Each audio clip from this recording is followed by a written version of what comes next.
Hey everybody, welcome back to Walking and Talking, the show where I walk and talk.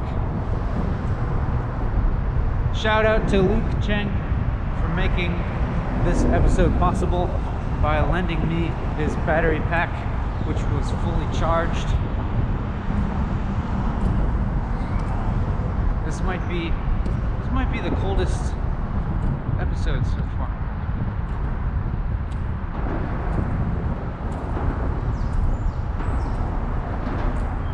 Anyhow,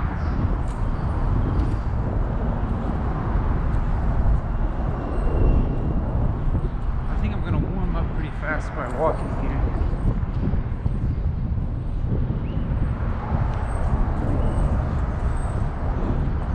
I've started off so far kind of haltingly. It seems like I didn't start off immediately into the flow of talking. Like I paused and I thought and I was thinking, what am I going to talk about? What am I going to say?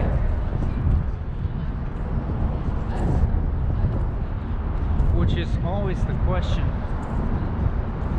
that I ask myself. I mean, all the time.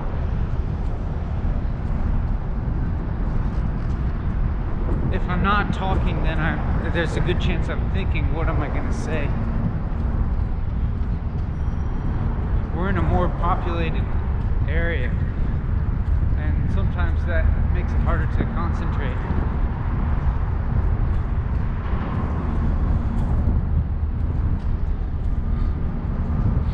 But normally,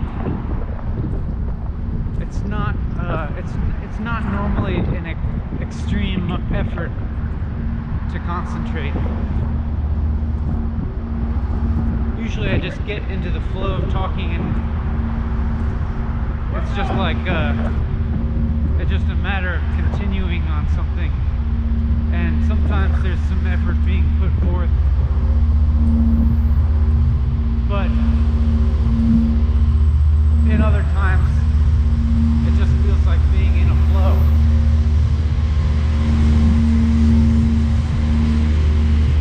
But just, as you can hear, it's a more distracting environment. That'll be a factor for sure. I don't think we have to worry about it too much though.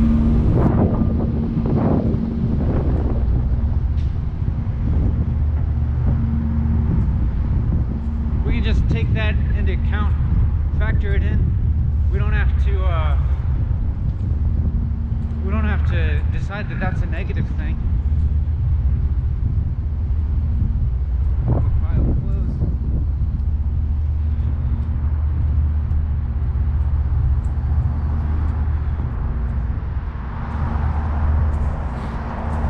I feel like I'm walking pretty fast. Maybe that has to do with the coldness and my environment.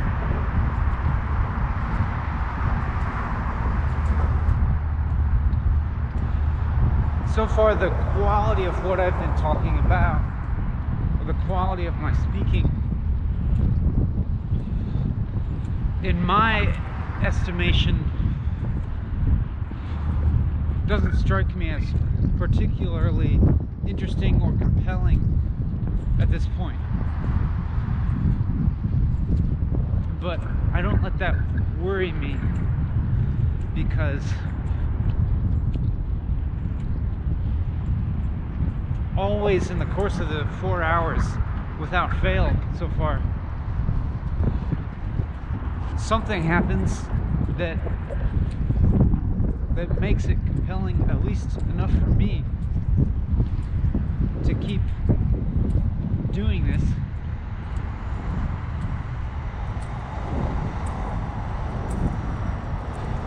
It makes it a worthwhile experience.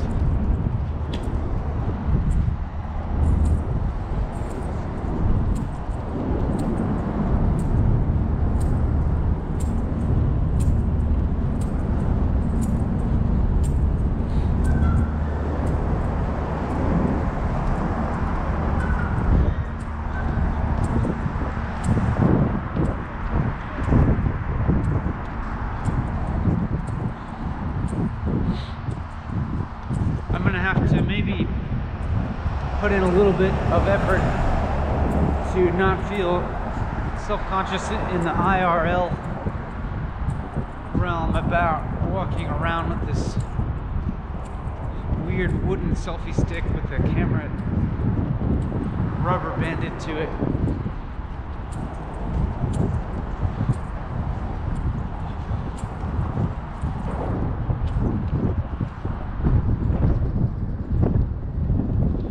I also wonder if the coldness is gonna be kind of a hindrance to thinking. Sometimes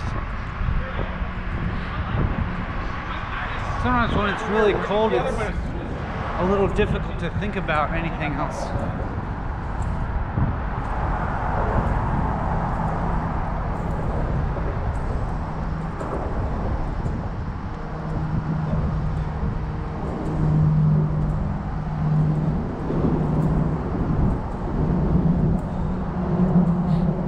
I can't say that my mind feels particularly focused in on the task at hand yet.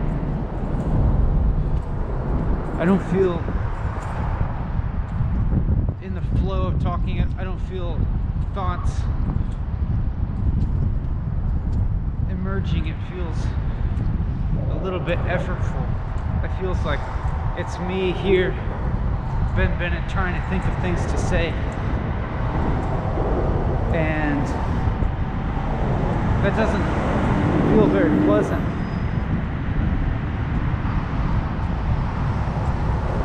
And I'm noticing myself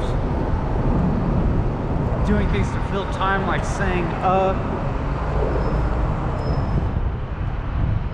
and I'm remembering myself saying anyhow, and then not having anything to say after I said anyhow.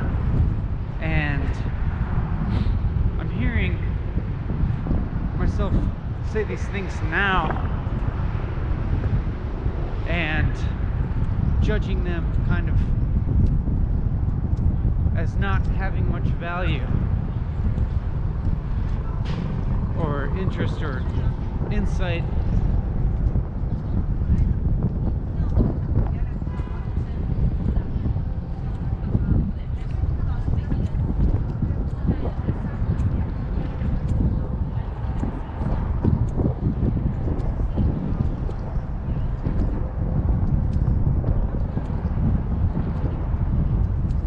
It's a lot noisier here.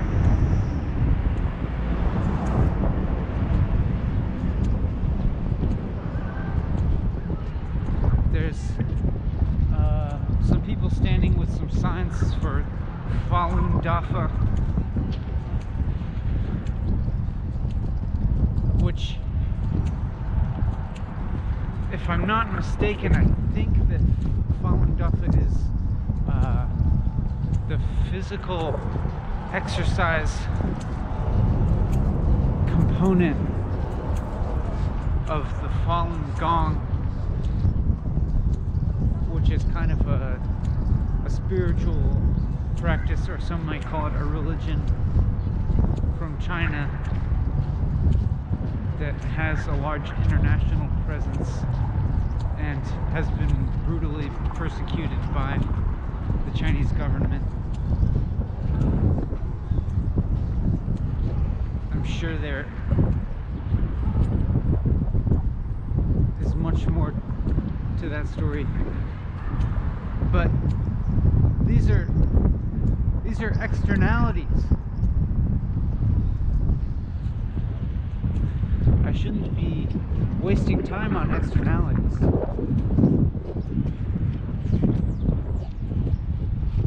There's probably plenty of information on that subject available elsewhere on the internet.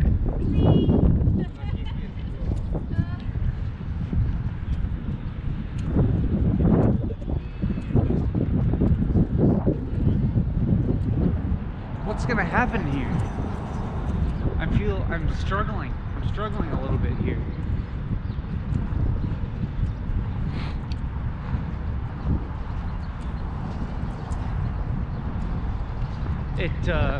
And I wonder if this has anything to do with my memory of the last walking and talking episode, in which I didn't struggle for things to say.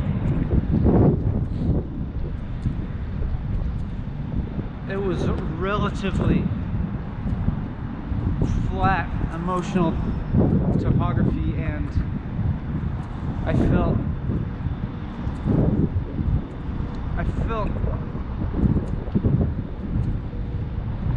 pretty even and calm most of the way through, with some extra moments of humor and playfulness. And I have a positive memory of it, and that could have been causing me to anticipate a positive experience today. In which case, when I started and entered the present reality of walking and talking, there's a discrepancy between the actual reality of it and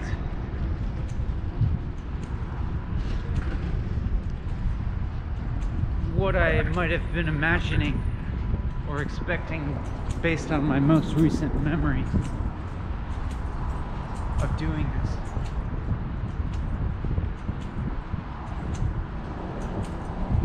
And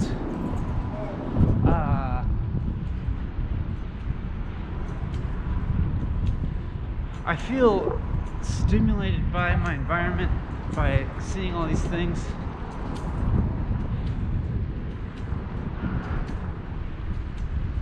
But I don't feel like I'm quite yet successfully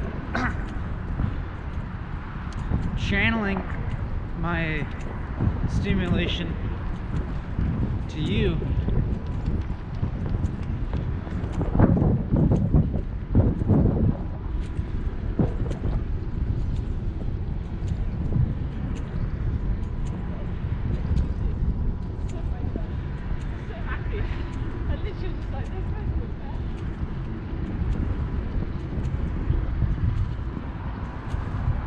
For instance, there's a helicopter spinning over there.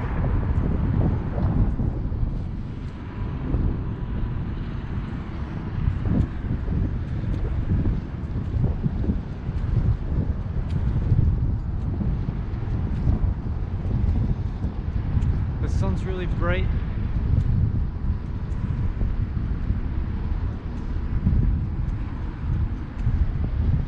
Yeah, it's cold. What's going on here? Why?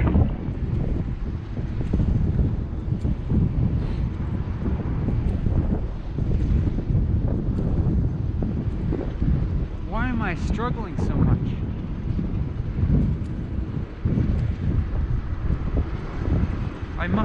I guess that means that there's something that I want that I'm not experiencing. I'm wanting some other kind of mental state than the one I have.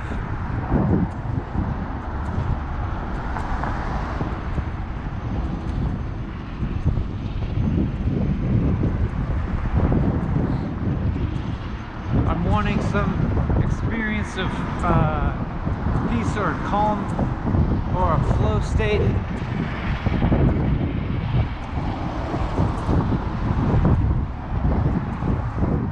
I have to yell a little bit in order to make myself audible.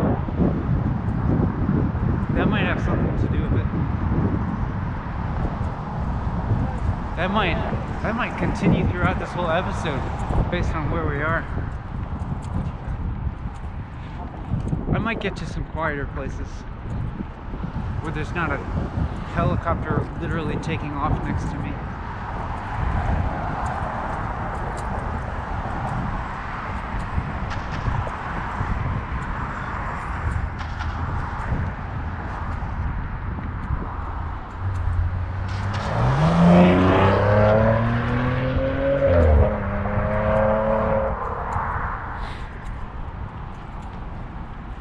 Could this be a bad episode?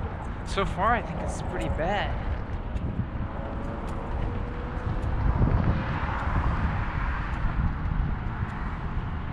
I mean, what do I mean by that? I mean that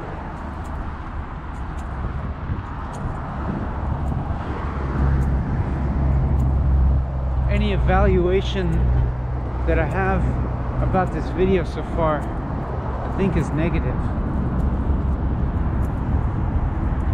And that's based upon my memory of my experience so far. But I also wonder if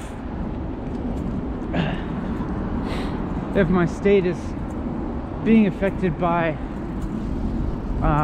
some of the physical stressors present, like the coldness, the noise, and the bright sun. The bright sun making me squint. The cold wind making it slightly more difficult to move my lips.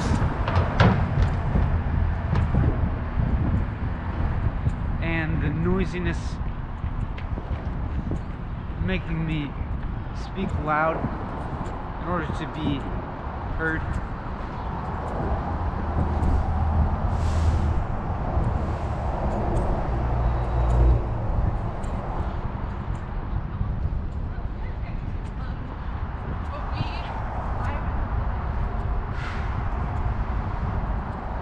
And it's possible that those things, you know, have an effect on my body, and that's having an effect on my emotional and mental state.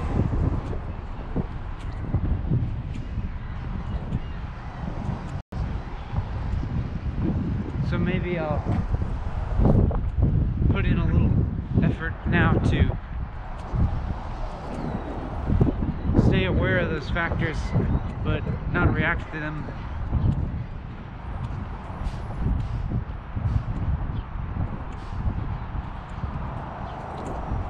And put in a little effort to calm my mental state, if that's possible.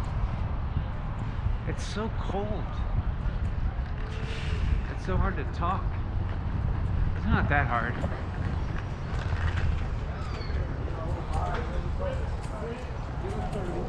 It's so crowded here.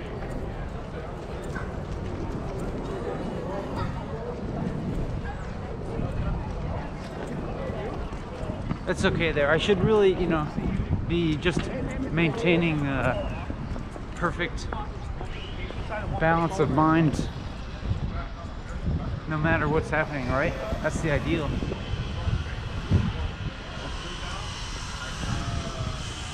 Is it? Is it the ideal?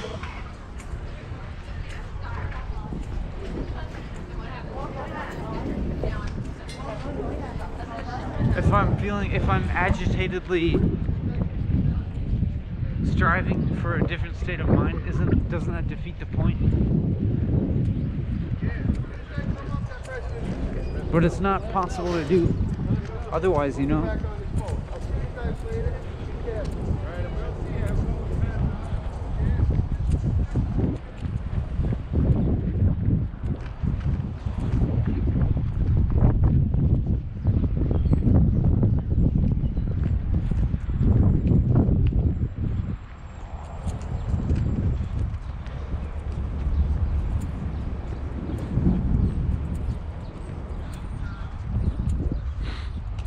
It's a little bit quieter here. I still feel I feel so incapable of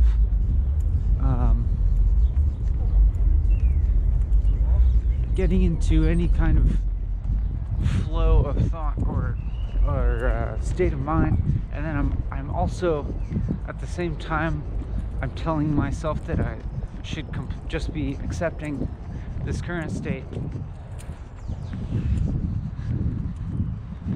It's like there's this paradox of like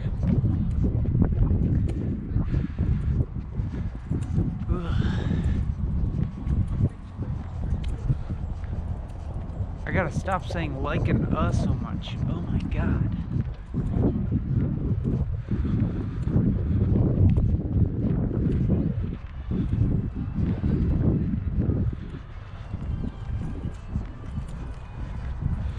What if this episode completely fails?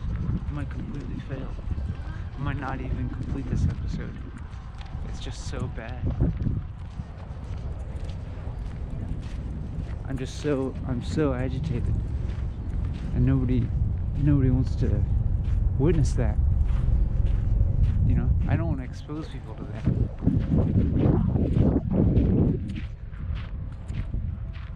I think, you know, it's not that walking through a crowd itself is inherently agitating. I enjoy it. I enjoy this place, but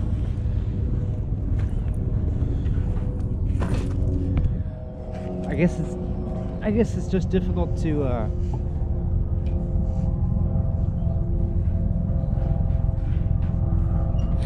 maintain a stream of thought that's kind of divorced from the environment when there's so much sensory stimuli coming in.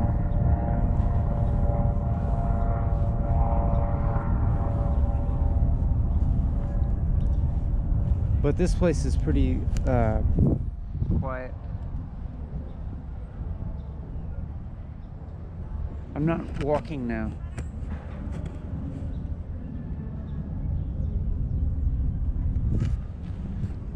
I had, you know, I think I should be saying things that are intelligent, and that's not really happening. I remember, especially in the last episode, my memory of it is of saying some intelligent things, of being able to put together long, complex sentences.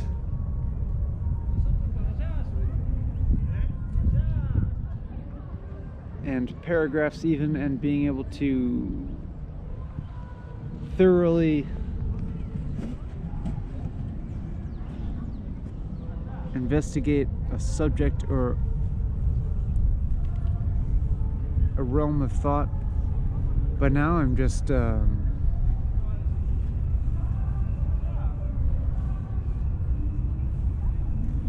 experiencing so much mental clutter.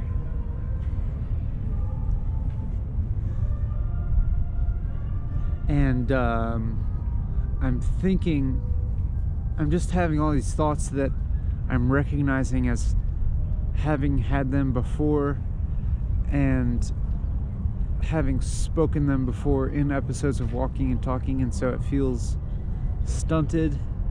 It feels stagnant, rather. It feels like I'm saying the same thing over and over again.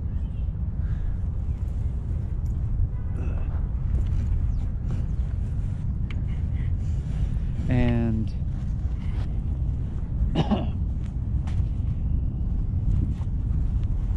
as if there's no creativity happening yet, whatever that means. I think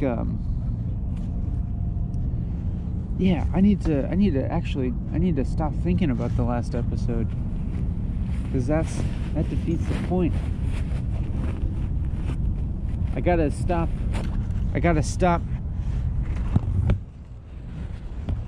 measuring this episode based on the last episode.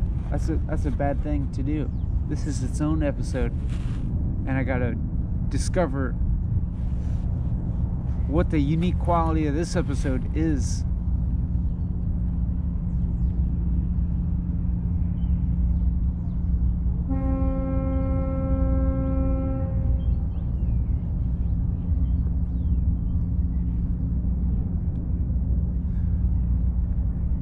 I was thinking, you've got this video and this sound, and there's this environment, and then there's this person in it, with such an agitated mind,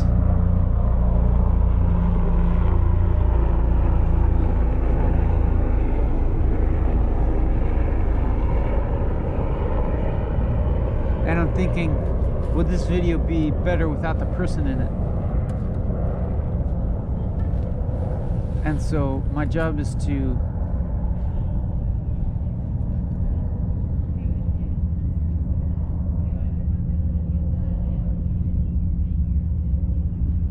make this mind be an asset to you. What the hell?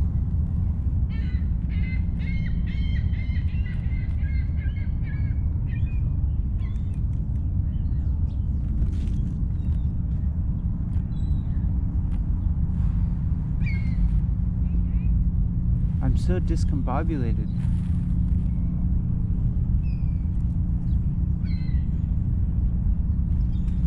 Just everything I notice myself thinking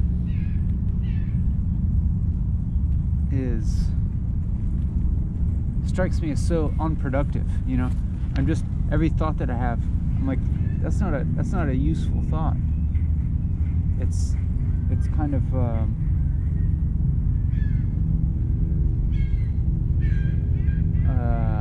self-destructive in a way, like continuing to be self-critical, also just so distracting.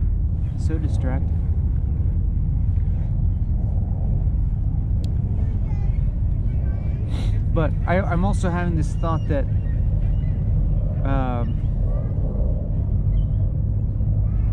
there's still this possibility that everything that's happening right now, oh sorry, the sun is probably right in your face. I'm holding out that there's this possibility that all the difficulty that I'm experiencing now is actually meaningful and useful, in the sense that this is not an uncommon way for people to be the way that I am right now. Just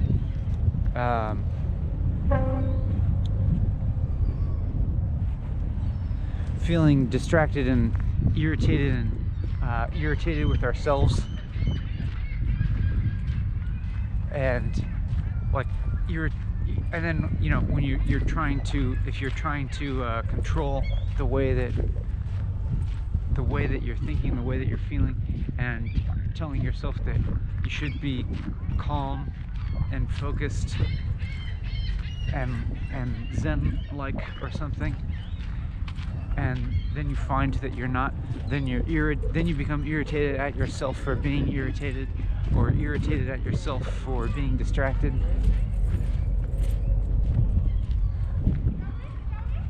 That's kind of, you know, I experience this. I think maybe less and less these days, but it's still a pretty common thing. And I bet that it's not uncommon for a lot of people. And so that makes me wonder if within the course of these 4 hours, if I change from being in an agitated mental state to being in one that's more peaceful or calm, if that will be illustrative or useful somehow. I'm still noticing myself say a lot, so I'm gonna try really hard not to.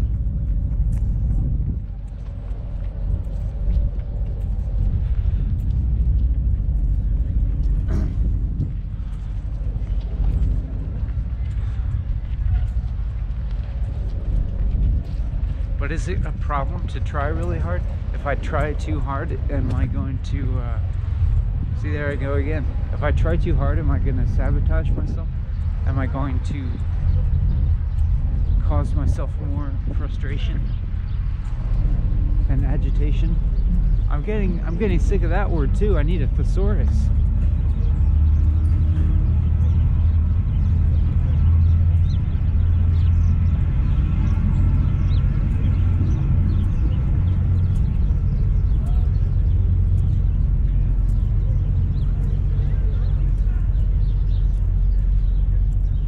Man, this place is just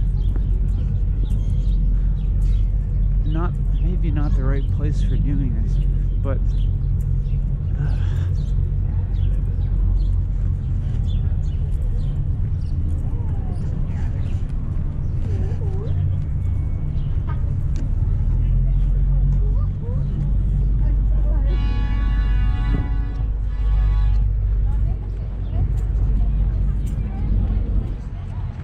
what am I doing here?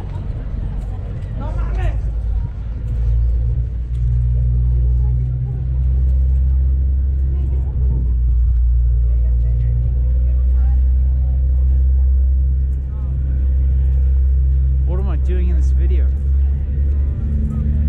I can't think.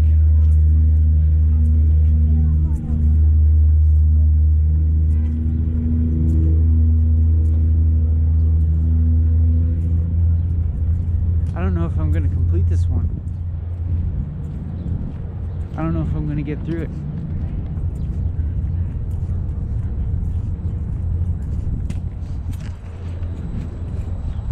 I feel tired of what I'm doing.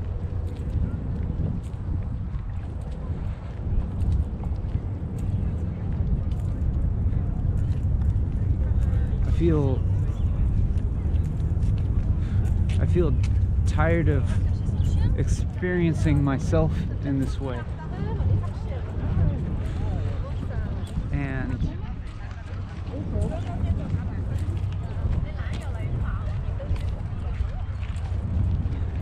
I feel as if almost I could enjoy this environment better if I weren't having to narrate my thoughts to the camera. But you know, everything about my orientation right now seems wrong. I have just this constant, this thought that I should be able to simply appreciate this moment. What the hell is wrong with me?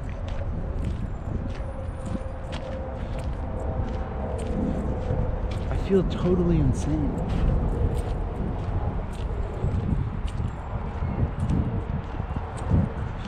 Maybe I am totally insane.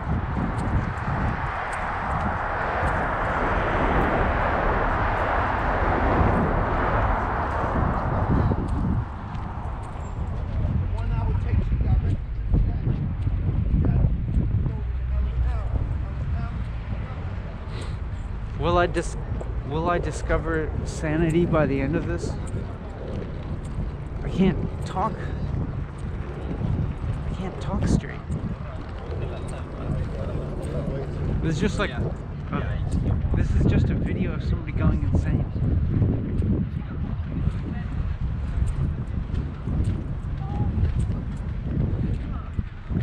I felt confident before. I felt as if I had a promising orientation in life. And now I'm just witnessing myself and being kind of appalled.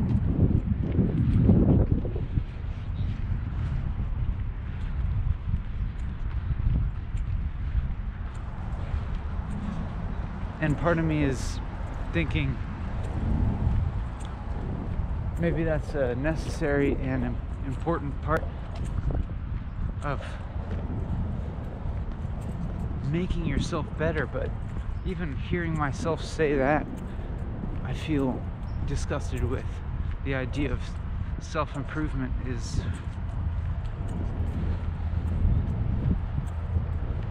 strikes me as kind of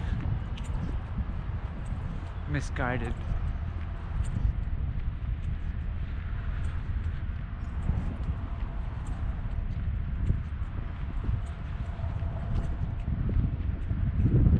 I'm gonna sit down again.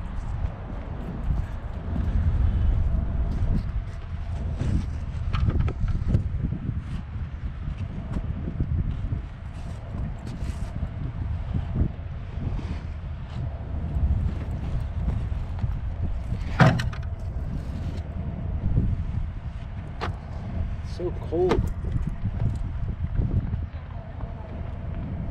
Why am I torturing myself?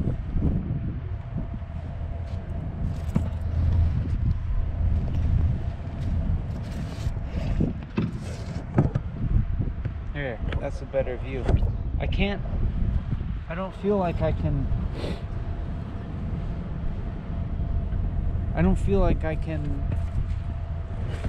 think about your experience. I don't think I can be good to your experience right now. Because I can't even think.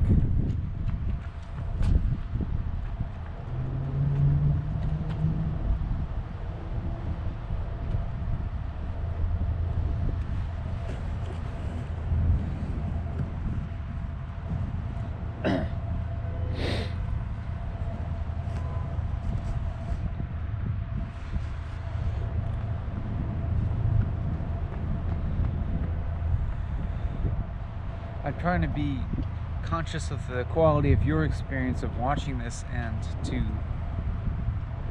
give you something valuable, but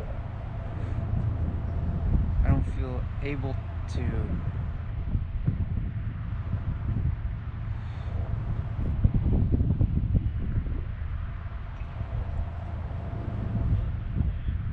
I feel like I'm failing.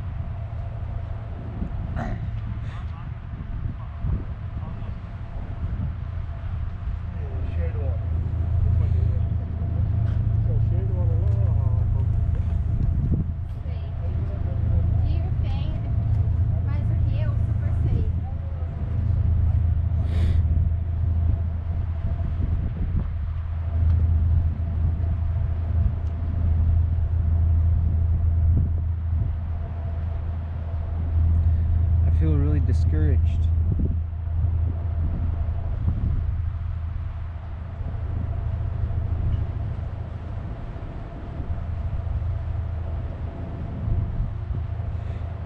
And I keep wondering to myself, is it better to adhere very ardently to this process that I've set forth for myself and to stick through this episode and continue filming for the full 4 hours,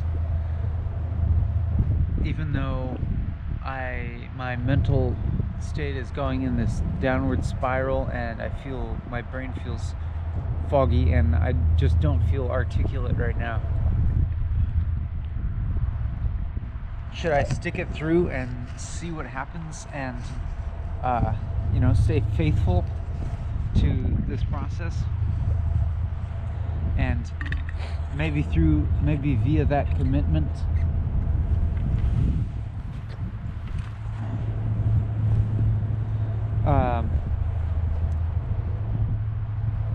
something will be revealed either to me or to you, or hopefully to both, about the nature of mind that will prove to be liberating.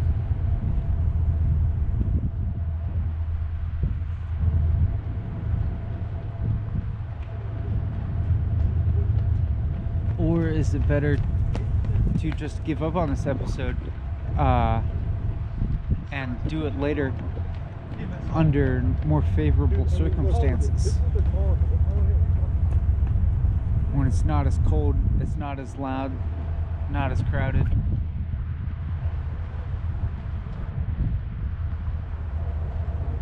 I think those are more of the circumstances that are more favorable to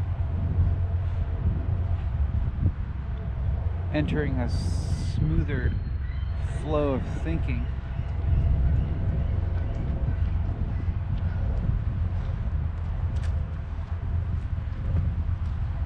Because I don't want to give you a terrible experience. So the question is this just a difficult experience that is valuable? A difficult experience that we will learn from and that will enrich our lives somehow? Or is it pointless to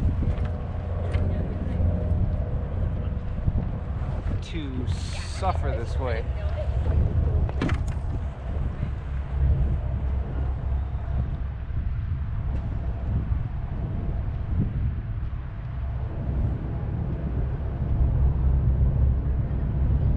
I at least think I'm going to continue for a little bit longer, because wow, it's 42 minutes already, 42 minutes in already, and it's been entirely difficult and disconnected, slow, feels like talking feels like slugging through the muck of my body and mind.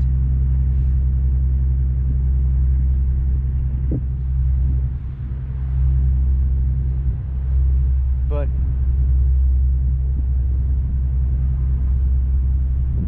possibilities occur to me that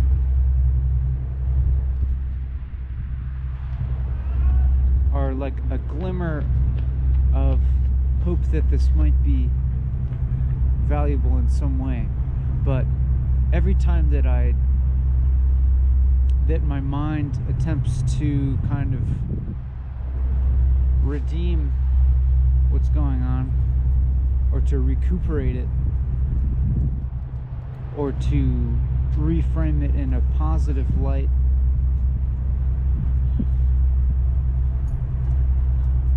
pretty soon thereafter, I feel critical of that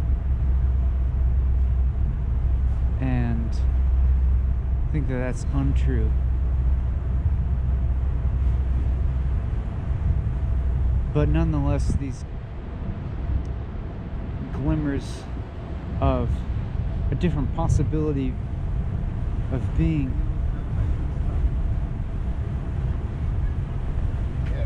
kind of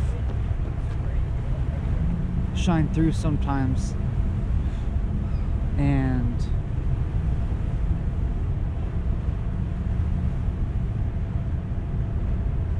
just enough to make me not stop filming right now.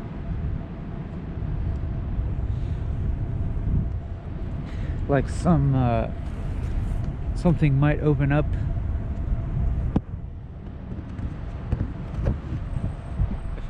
if I just commit to continuing.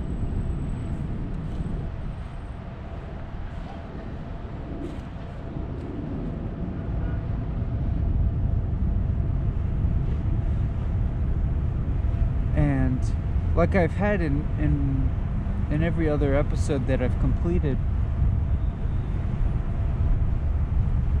I've never completed an episode of Walking and Talking and just regretted it and decided it was an entirely bad episode.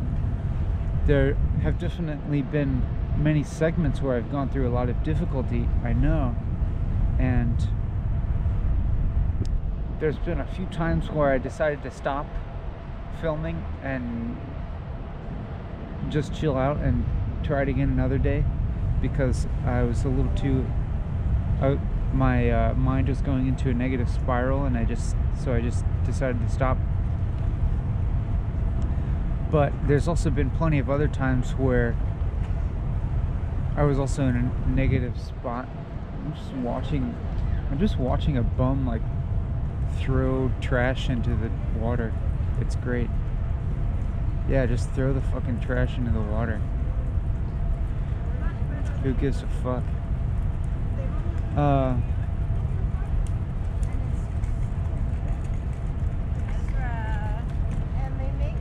Here, I'll show you. There's that guy over there, right in front of the Statue of Liberty.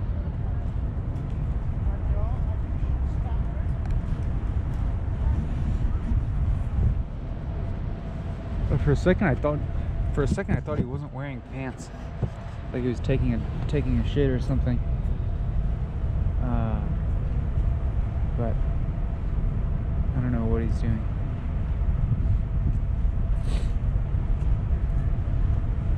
He's providing me a little bit of comic relief from my mind, is what he's doing. So I can thank him for that. He has his pants rolled. He has his pant legs rolled up to his knees, which I find strange.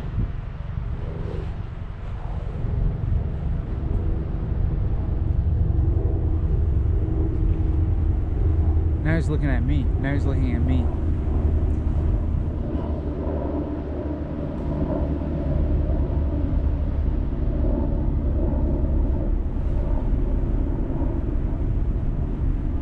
There's been plenty of times when I've experienced a lot of negativity and doubt during one of these episodes, and felt very strongly that it was going to be a terrible episode, but I stuck with it, and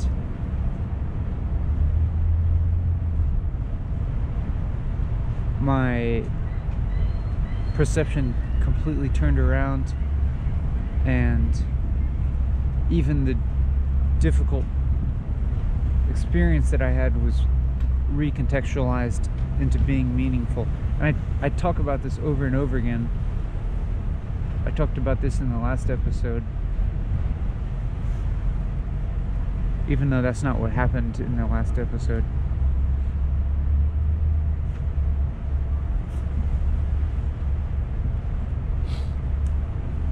But still so far,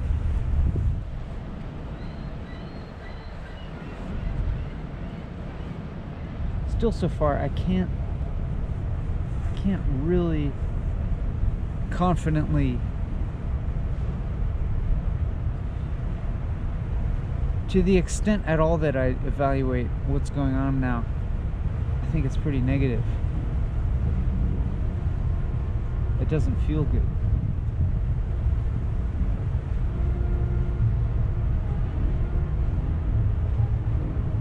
Maybe it's time to leave this location.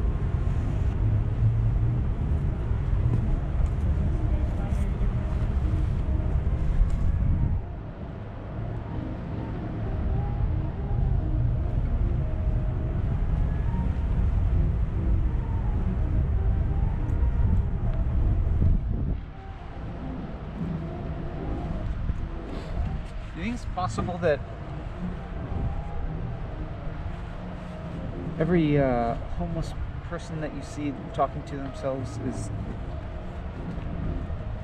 having an experience not dissimilar to this one?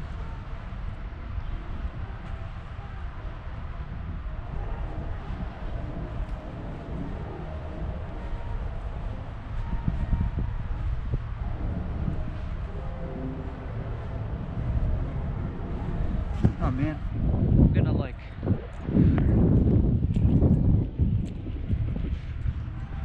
Am I gonna get a copy strike for this music coming on?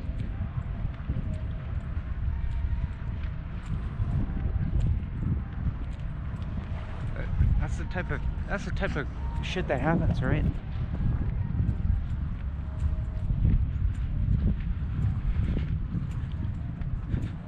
One of you is gonna do it. one of you is going to be like, ah, some music came on in the background. Copy strike this guy.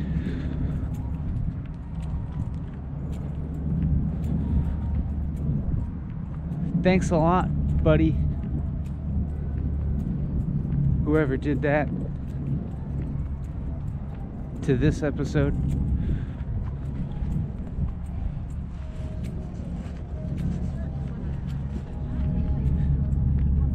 I know who that artist is. I'm smart. I'm cultured.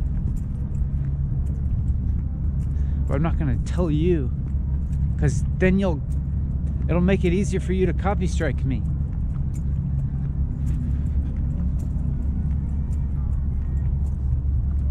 Look at those birds.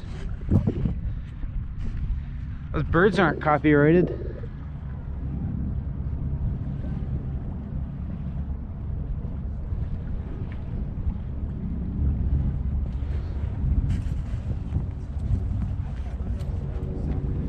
They're not my original content. They're birds. I didn't create the birds. Those are public domain birds.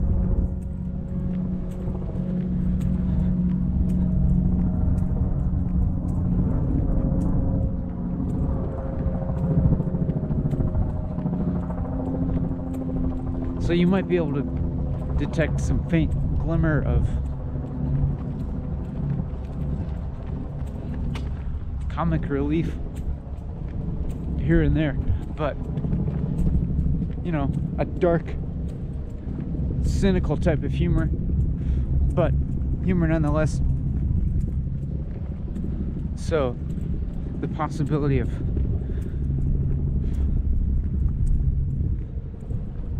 showing a slightly light side of a dark perspective. I really should have taken a pee before I came out here. Trying to find a place to pee in this city is like trying to find water in the desert. It's the reverse problem.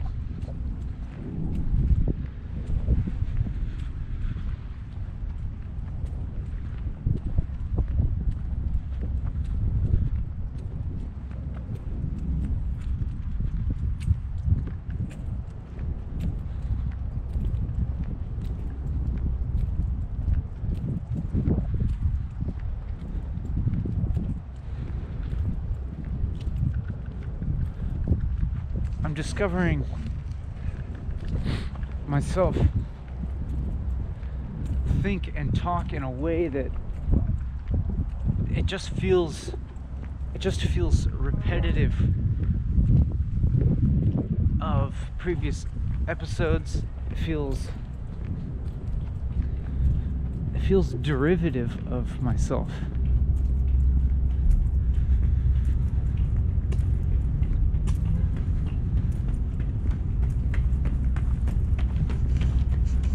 Here's, you know, a thing to walk up on, but I'm not gonna do that. It's just, I'm not gonna do what that thing wants me to do.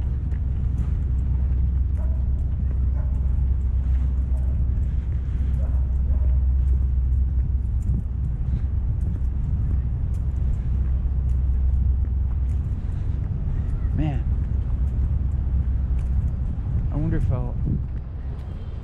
I really should have peed before I left.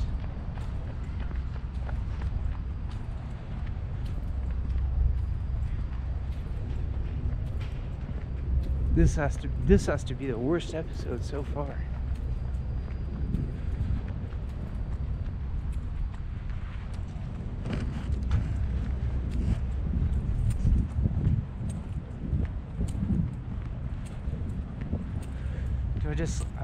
I'm cold, I have to pee.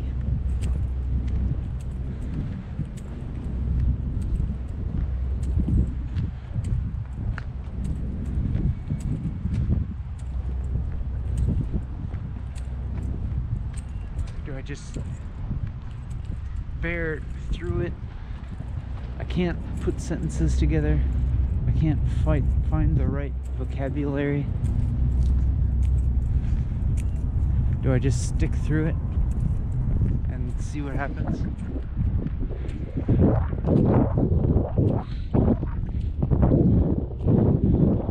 A jogging woman apologized, but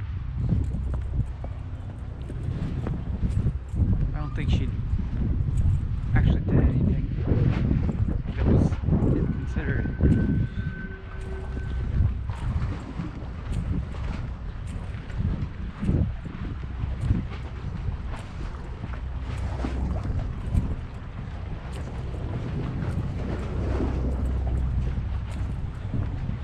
Dead end.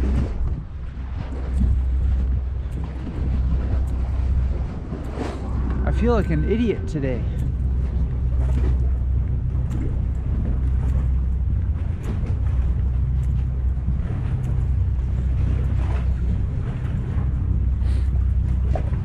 The trick is to stop compounding your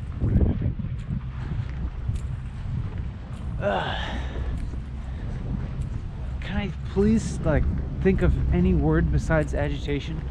Jesus fucking Christ. Alright. Now I'm just angry and cursing. I think it's maybe time to give up on this episode.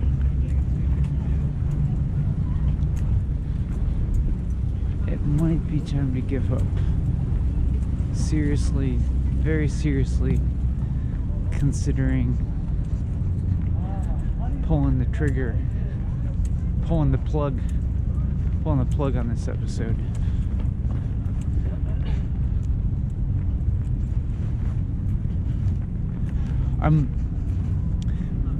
And it's partially that I'm revealing a side of myself that I feel embarrassed of. I feel really embarrassed of the way that I am right now.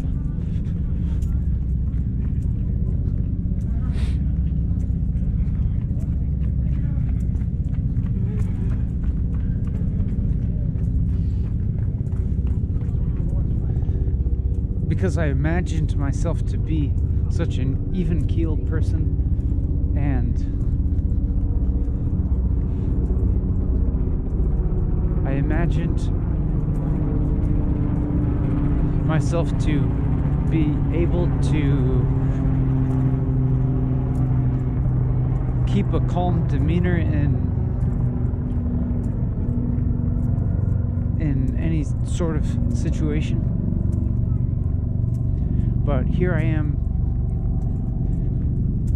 you know, just walking around, but being frustrated and pissed off and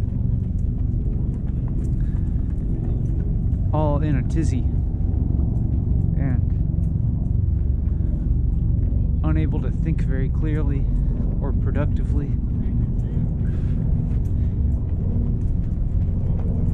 Maybe I did this episode too soon after shooting the last episode.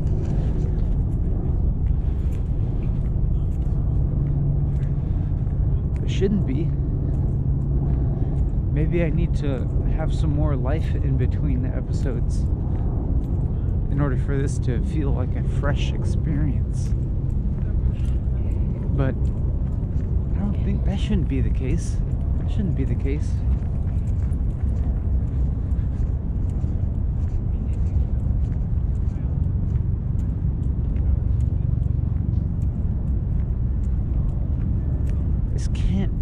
I know this has to be horrible torture to watch.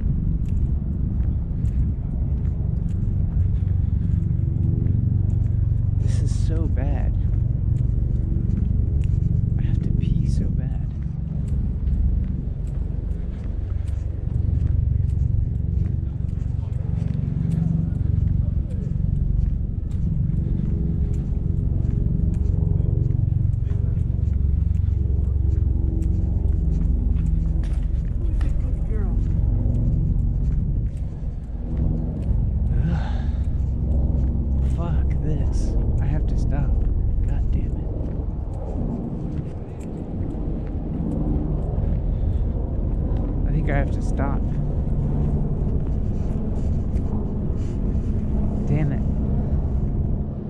But if I stop, I'll be such a failure.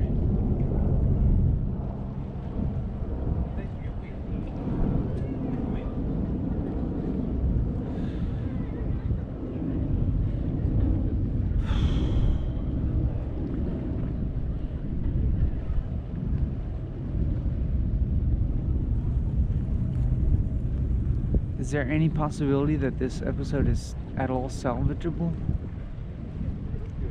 It's gonna continue being cold.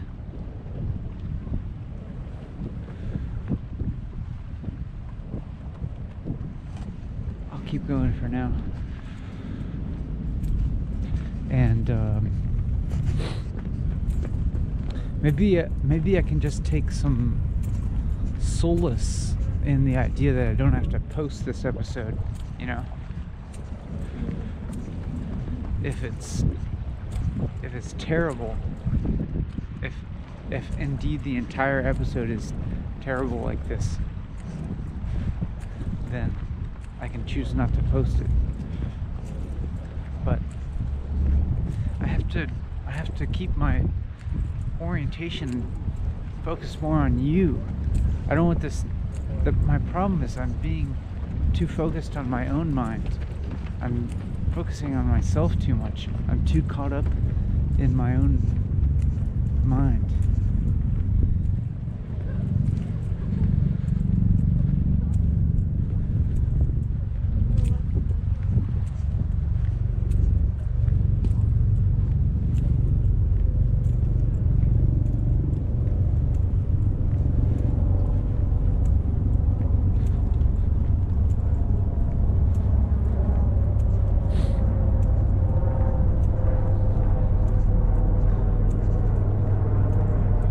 I thought I had a positive orientation in life and that this was a positive practice or something, but I think I have to let go of that idea. As evidenced here. Man, what the fuck?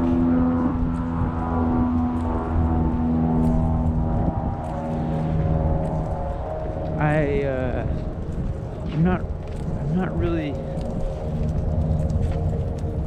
enjoying the presence of other people right now. I mean the IRL people.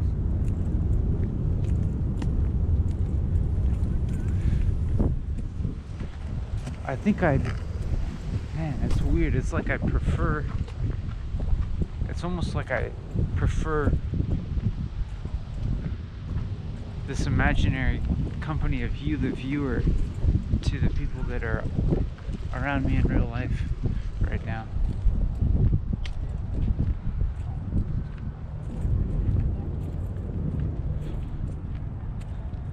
That's weird. I'm just talking for hours and just revealing my experience and revealing my thought process, and even stuff like this, that experiences like this that I feel really embarrassed of, but I'm revealing them anyways.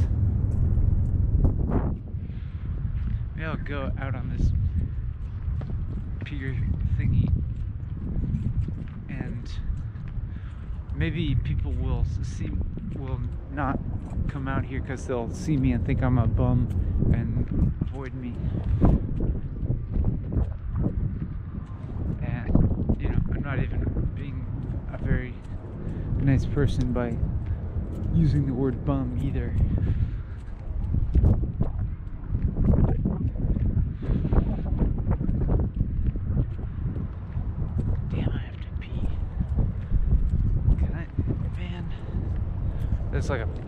There's a police boat right over there. I really want to just pee.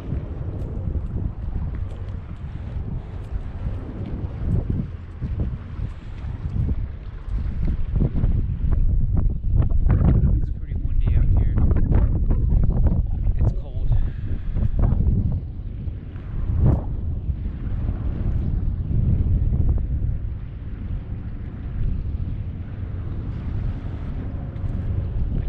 wait till spring.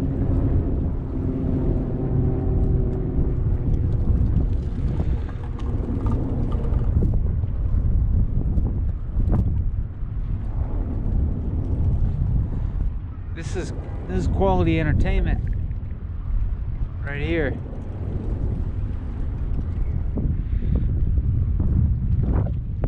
This is must see.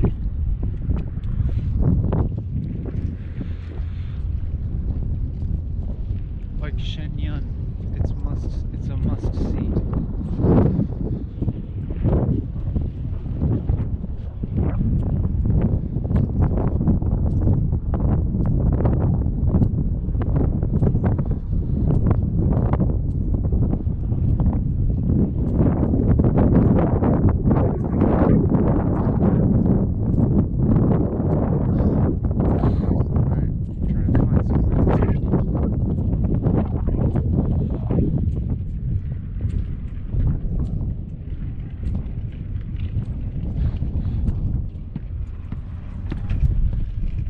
Talking for hours, revealing all this crap to you,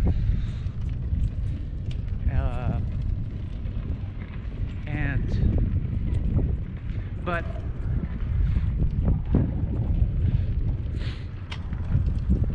I still appreciate that you are watching this.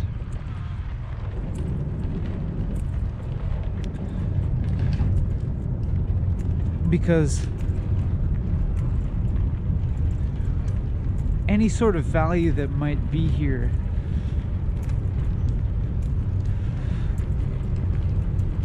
has to be so obscure and hidden and just not at all apparent on the surface.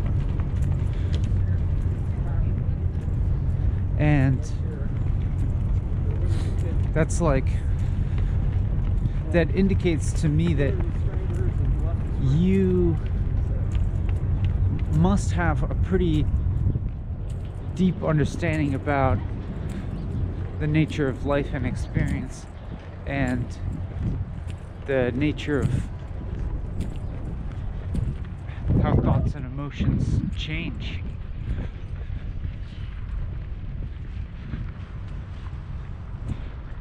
And you must have some kind of understanding of non-duality in order to continue watching something that in any kind of immediate sense is so unrewarding as this.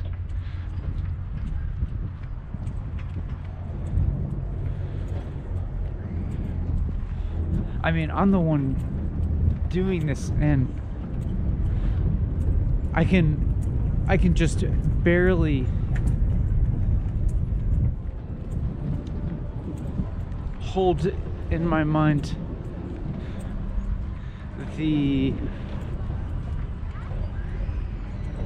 the reason for doing this, the motivation to continue going. It's only, at this point, it's only barely in here. It's, you know, somewhere in the back of my mind is this little indicator that reminds me that is a slightly higher perspective above the kind of crappy experience that I'm having, and is telling me, keep going, stick with this crappy experience, because it might not be what it seems like on the surface. There might be something more to it, a deeper way to interpret it, a deeper way of experiencing it and of making sense of it. There's just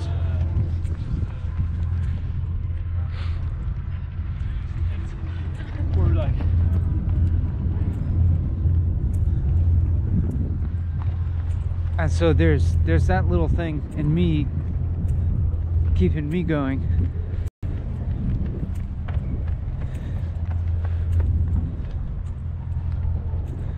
And I think that if you are willing to watch this and continue watching it,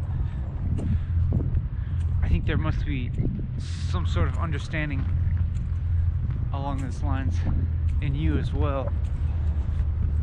And that lets me relate to you. And it makes me feel like I'm not alone in this type of perspective,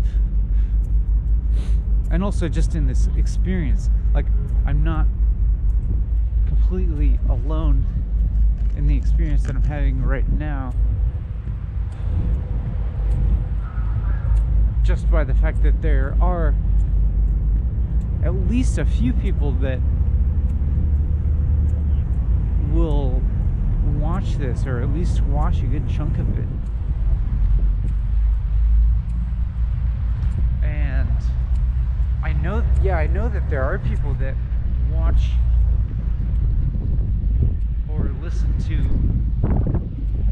entire episodes and seem to get a great deal out of it.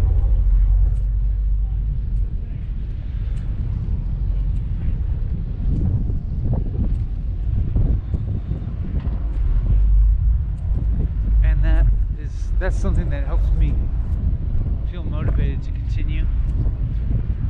And it helps me in this moment, having that knowledge that there are some people in the world that could relate to the experience that I'm having and can understand the motivation for doing it, and who wouldn't consider me entirely crazy.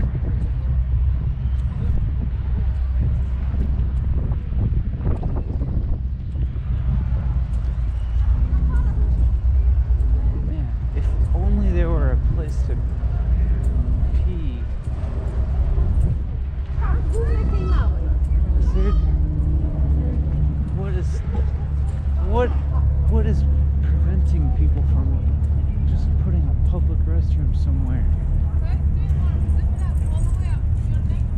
There's some weird structure over here. Could it possibly contain a bathroom? I kind of doubt it.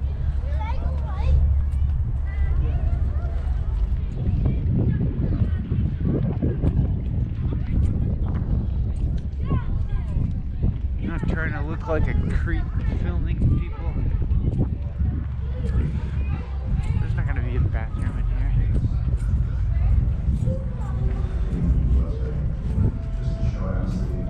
Just some aesthetic experience. I'm being offered an aesthetic experience now. But it's not the experience that I really need. The experience, it's taking me up there. The experience that I really need is the experience of releasing my bladder.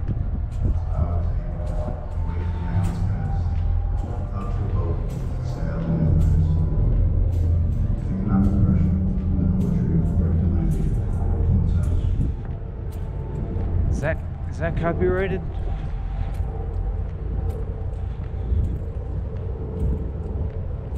The public art?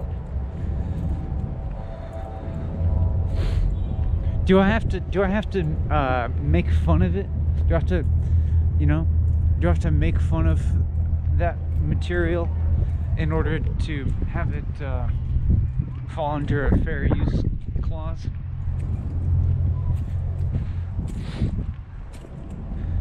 So that it falls under the parody usage. I think that's how it works. If there's any copyrighted material or trademarked material whatsoever in this video, I have to make it fall under a fair use clause, which would include parody. So if I just make fun of everything, then it's okay. But what if I don't want to make fun of it?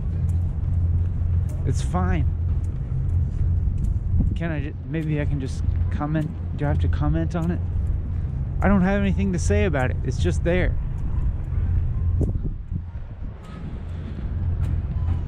It is what it is. That's my comment. That's my comment on any copyrighted or trademarked material that might appear in this film. Just, you can assume that goes for saying that I am making commentary on anything that appears in this film, and my comment is, it is what it is.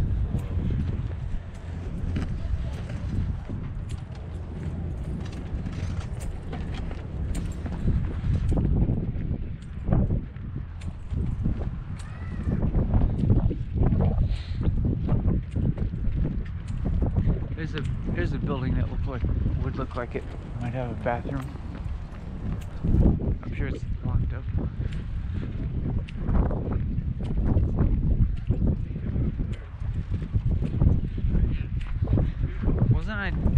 Wasn't I talking about something interesting? Oh yeah. I was talking about how I'm kind of bolstered by the knowledge that I'm sharing this experience with you.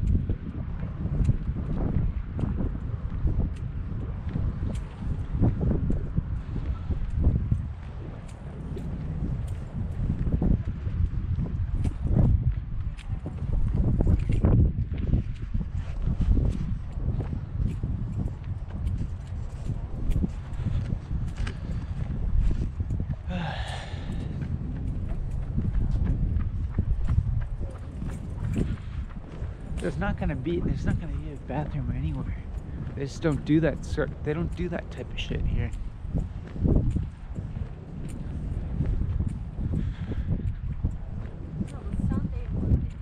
Because if there were a bathroom, homeless people would use it. You can't have that.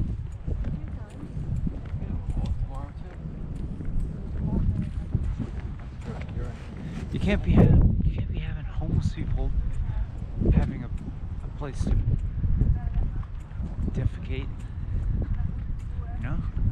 Have them just do it on the sidewalk.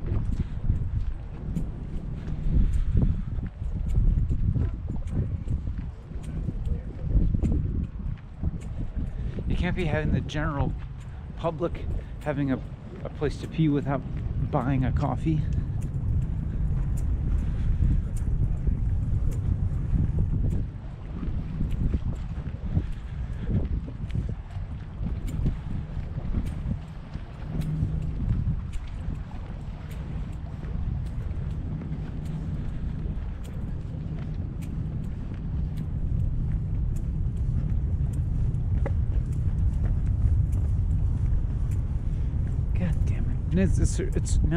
It's becoming increasingly hard to think about anything other than how much I have to pee. I still might pull the plug on this episode. Damn, this sucks.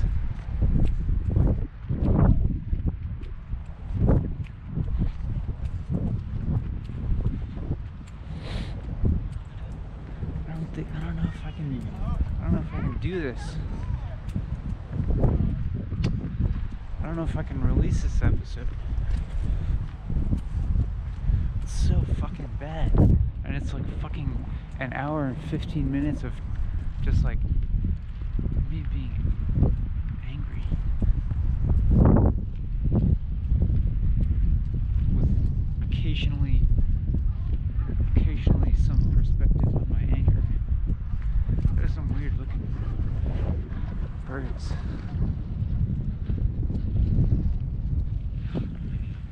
Copyright, probably.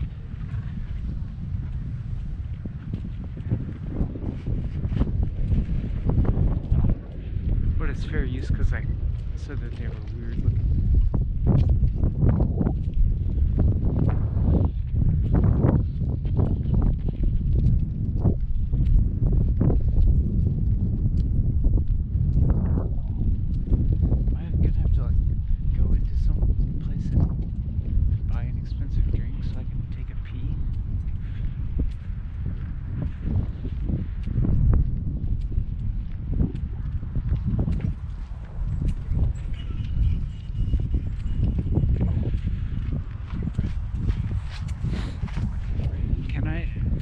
possible for me to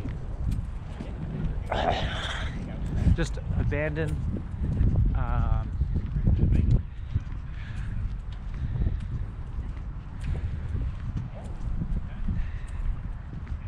any standards I might have held in my mind regarding the quality of these videos.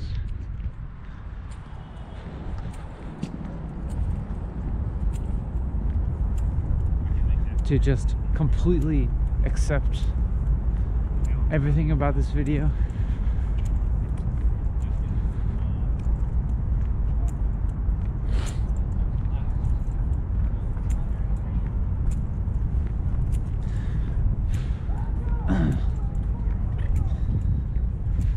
Just allow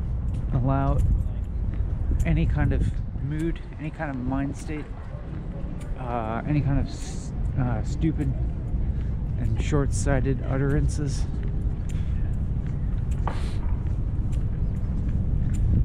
and just accept it all and post it.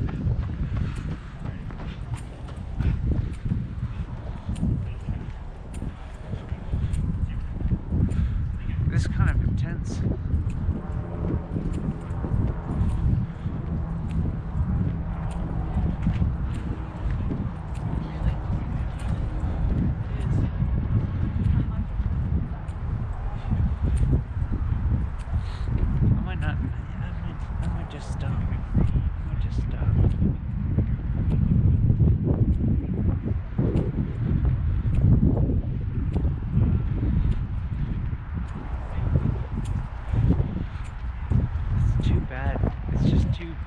Too much time has gone by.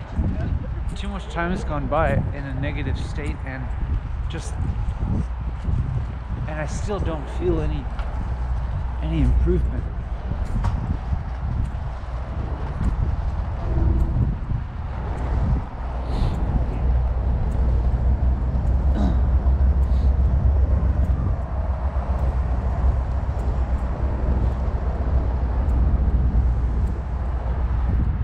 But still, there's that question of what if actually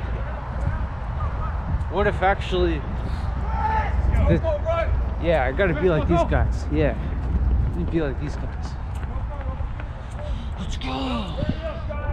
Keep walking and talking. I need a drill sergeant on me. You better keep talking. Don't stop talking.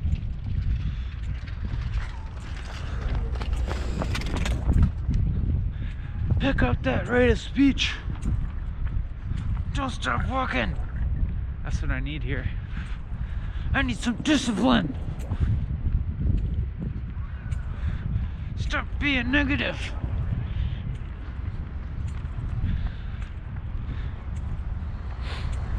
Oh, your face is cold? Oh, it's hard to talk because your face is cold? Tough shit.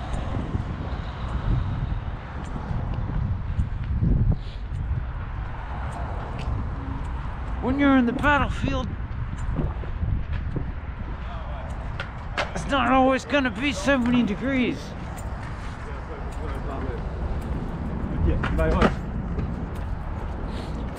You're not always gonna have a place to pee.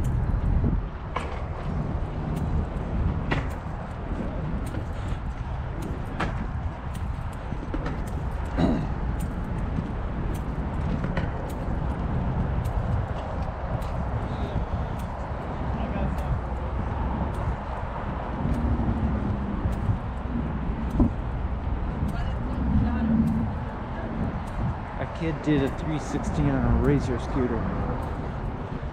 Look, restrooms. Restrooms, this way it says, I'm skeptical. I'm not getting my hopes up. Is that it? Where's the restrooms? Pointed this way. I'm skeptical. What's this? This looks like a restroom. It's open. Hold on.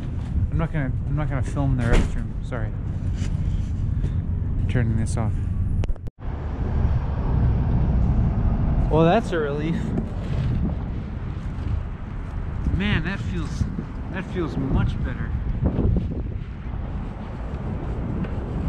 Also, it was heated in that bathroom,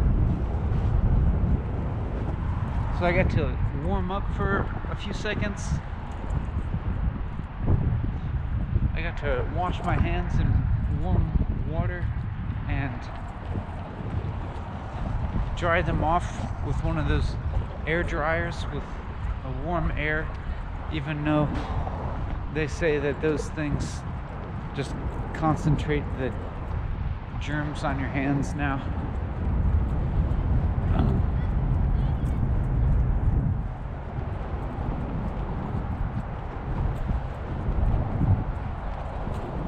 And then, to be honest, I'll be honest with you, after I got out of the bathroom, I took a good 3 or 4 minutes just questioning whether I was gonna start filming again or whether I was just gonna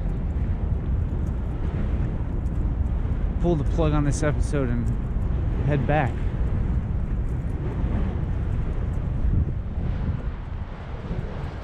And just because it's been a lot of time has elapsed so far, and it's all been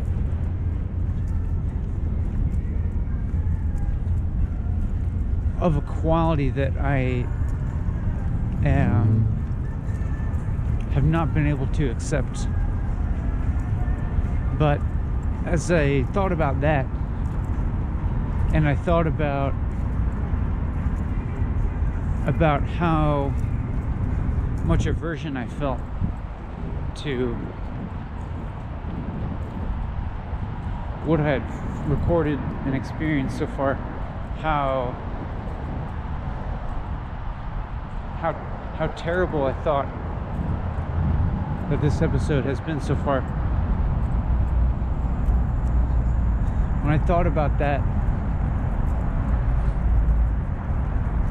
I felt it in a way even more interesting to continue as a kind of experiment, just to see what happens.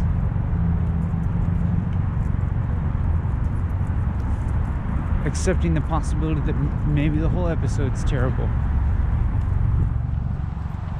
but also holding out to this possibility that maybe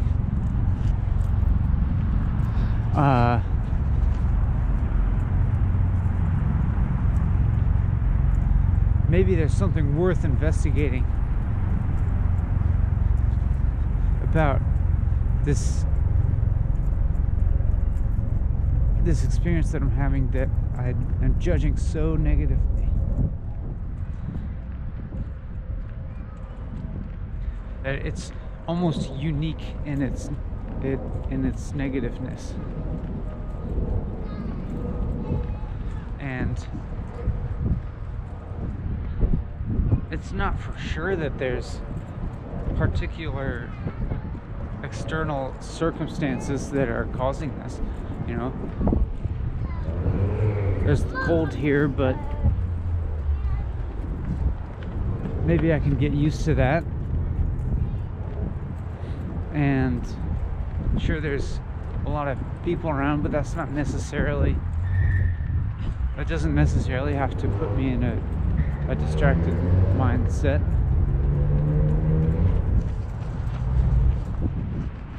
And I don't necessarily have to feel agitated by the sounds around.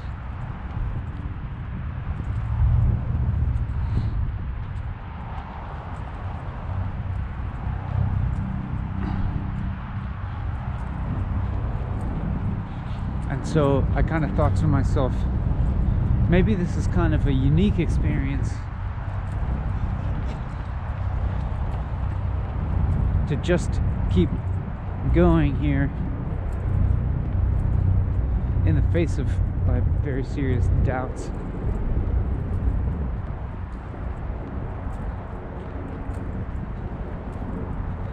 And I just have a feeling that something's going to change. And even if it doesn't, I don't think anything horrible is going to happen. I don't think I'm going to totally lose my mind or go crazy or anything as a result of doing this.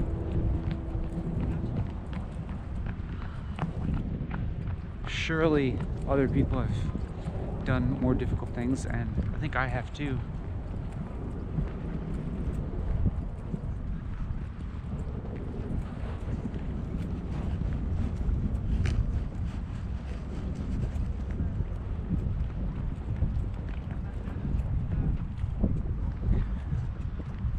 It might just force me to have to open myself up to accepting a wider range of experience and to stop rejecting it somehow.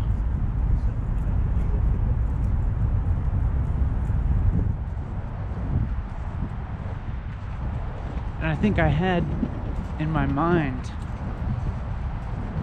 a certain idea about how these episodes should go. I thought I should be speaking in a more intelligent, more charismatic, more lighthearted, more clear-minded, mainly, way. And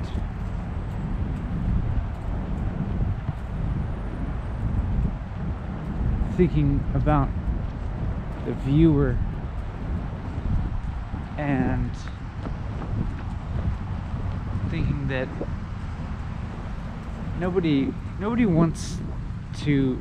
I was thinking that this is kind of the antithesis of any form of entertainment, you know, of anything that would be pleasurable to watch. Because I'm not in a jazzed up, infectious mood that's going to cause a positive mood via your mirror neurons.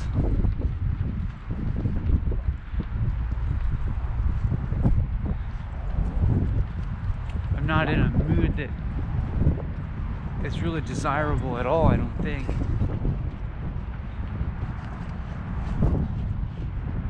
And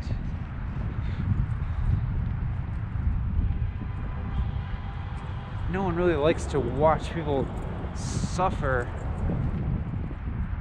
Well, I don't think. Maybe a few psychopaths do.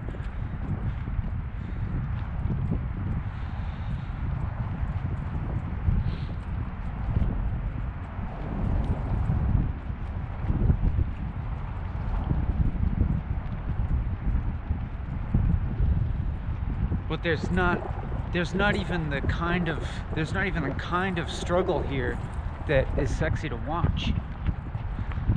I'm not some survivor guy out on the tundra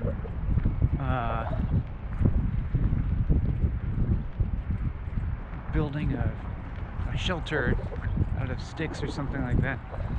Or, you know, this isn't the type of struggle that's sexy for TV. This isn't some Survivor Man shit. This is just a dude walking around being kind of annoyed with himself for a long time. Just a very mundane experience, and so far not really offering any useful perspective on that mundane experience. More just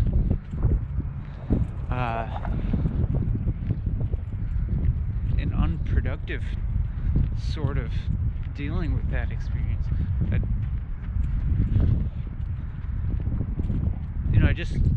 I am judging every aspect of my own behavior now as being totally unredeemable, and therefore for this media to be totally unredeemable. And that's almost, that in itself is rare, and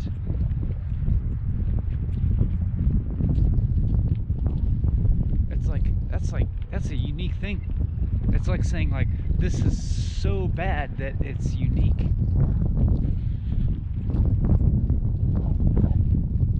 And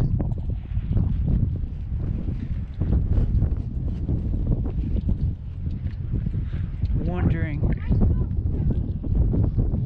what happens when you continue to follow through on doing something that seems terrible in every way.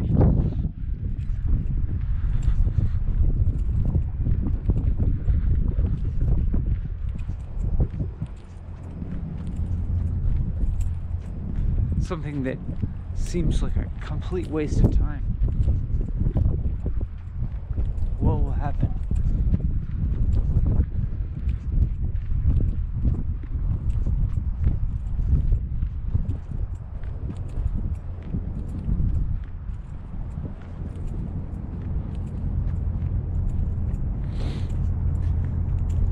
But obviously, what I just said is another method of redeeming, trying to redeem what's happening. I wonder if this will work. Look at this. Let's see. We'll look over there.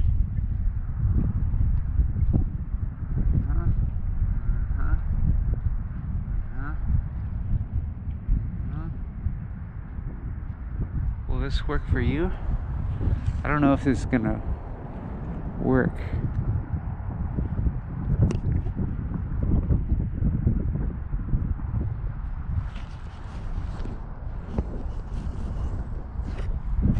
Are we still filming?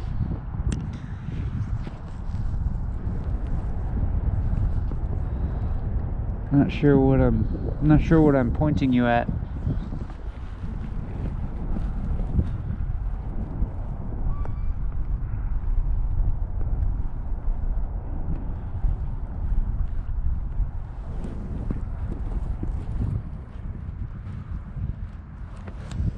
What are we seeing here?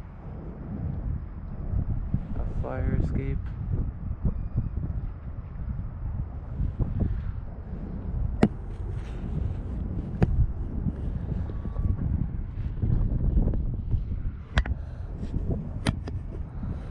I hope that worked. I can't really see it. I can't see the view screen.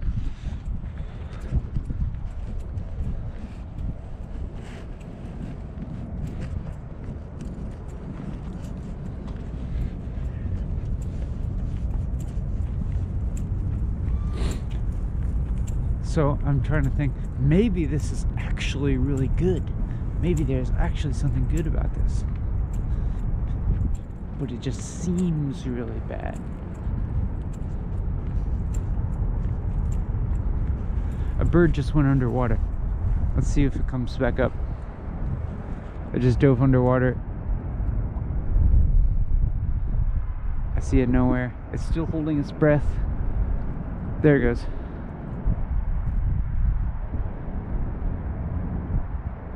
There it goes. Underwater. Oh, no, the first one just came up over there. And then another one. There's two of them. One of them's underwater now.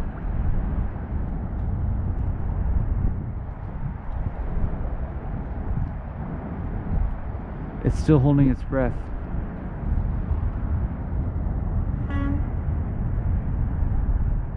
There it goes. Oh, there goes the one. I'm gonna hold my breath and see if I can do it for as long.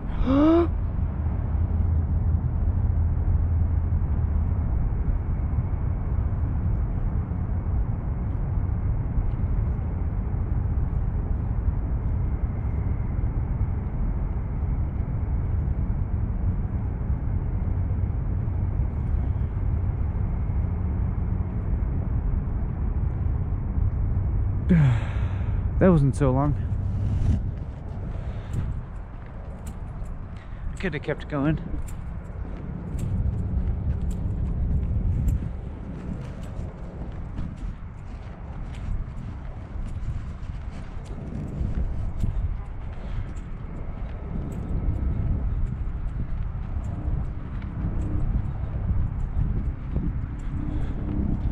It's like this isn't the kind of, this isn't the type of drama that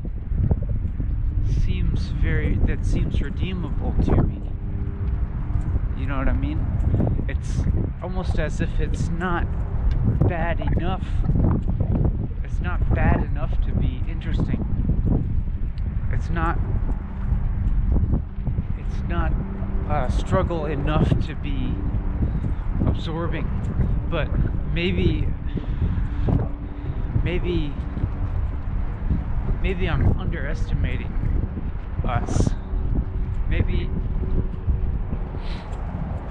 you know, of course this is a lot different than a Hollywood movie in which the protagonist starts off already having an impeccable moral compass, and the world smacks them with grave injustices, yet they continue to work through those injustices and difficult circumstances with perfect equanimity and perfect moral direction the entire time, despite the outside world imposing terrible things upon their good soul. And they have to, you know, if it's a male character, then they have to, you know, be really tough and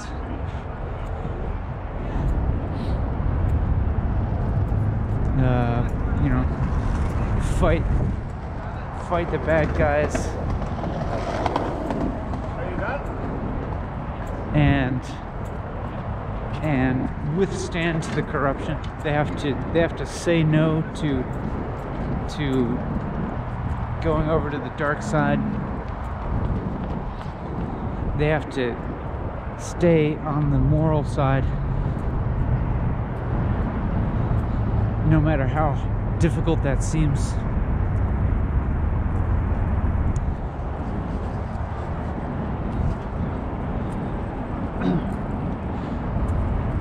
And they have to endure lots of pain and hardship, but, you know, and big dramatic things happen. Explosions, car chases, bullets, shady deals. This isn't really like that. This is just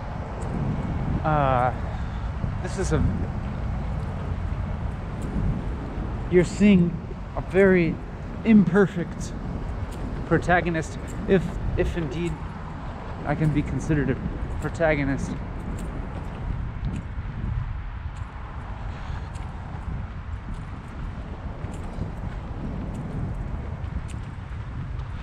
Just kind of being annoyed with himself in pretty normal conditions, you know. This isn't even that difficult of conditions. It's just kind of cold, and there's literally thousands of other people outside now enjoying the day and running and stuff.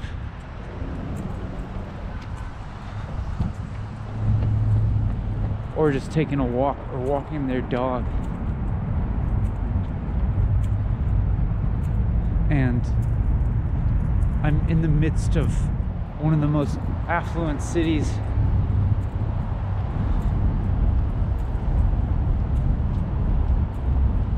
there's absolutely no scarcity of resources. There's no actual danger to me.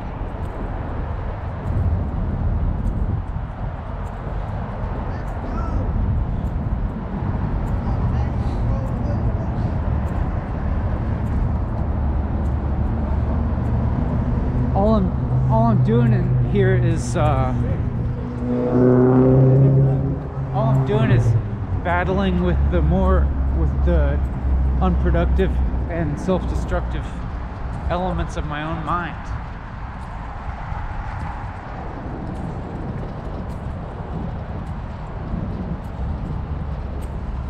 And even as I say that, it might be an over-dramatization. I might be being over-dramatic.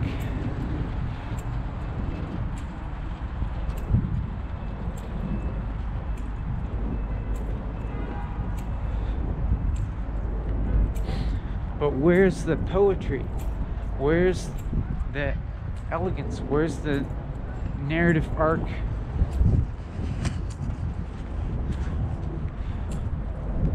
When's the meaning gonna start revealing itself? That's what I want to know. Where is it?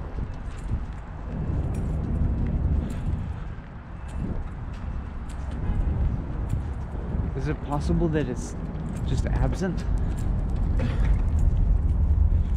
That it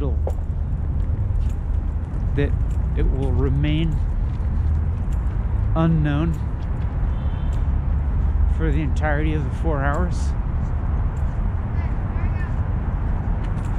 Or remain absent? Could this 4 hours be a true waste of time? I don't know. I don't know if that's there's another dog with tall ears.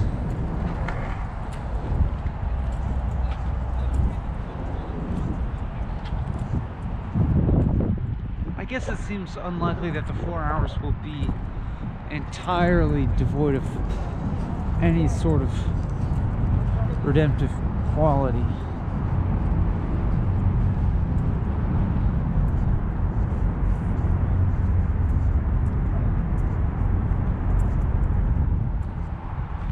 Because I'm well aware that even just the experience of doing something very difficult, once it ends, you feel pretty good, you know? Usually, if it's something that you impose on yourself. If you're doing something and you're like, this is hard, this sucks, this is painful, this is annoying, this is boring, but you manage to make yourself get through with it, there's always some kind of turning around point. Even when it's, at least, if nothing else, when it's over, then you get to go, you have freedom, and then you get to go gratify whatever desire that you have.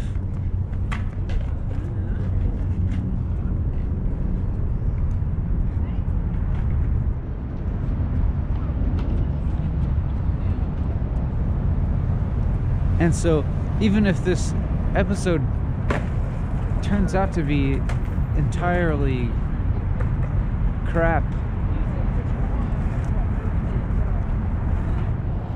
I'll at least be done with it and then go do something fun.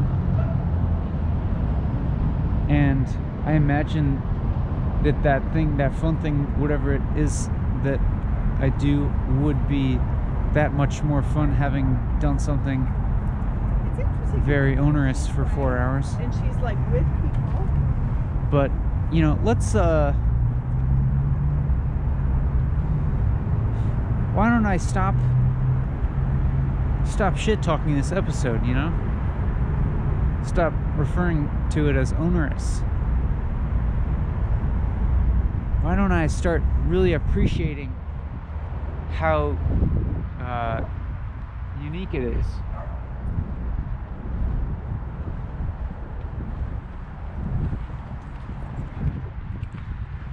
It's so unlike the last episode.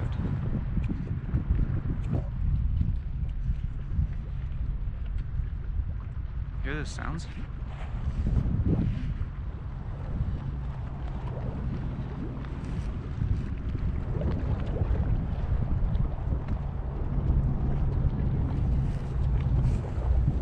Bubbling up.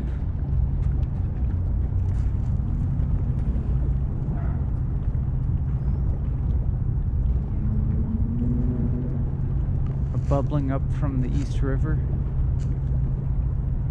It seems like a sign that like a giant space alien is about to emerge from the East River and destroy the city.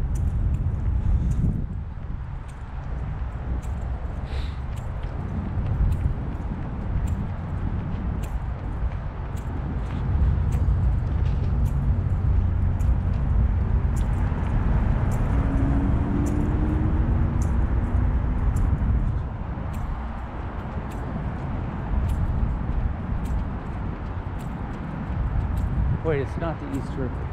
It's the Hudson River.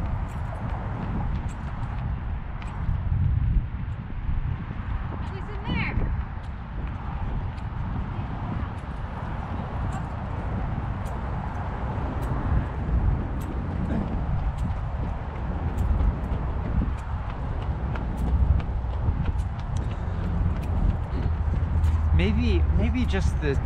Maybe my process is not restrictive enough, or maybe I'm not disciplined enough, you know?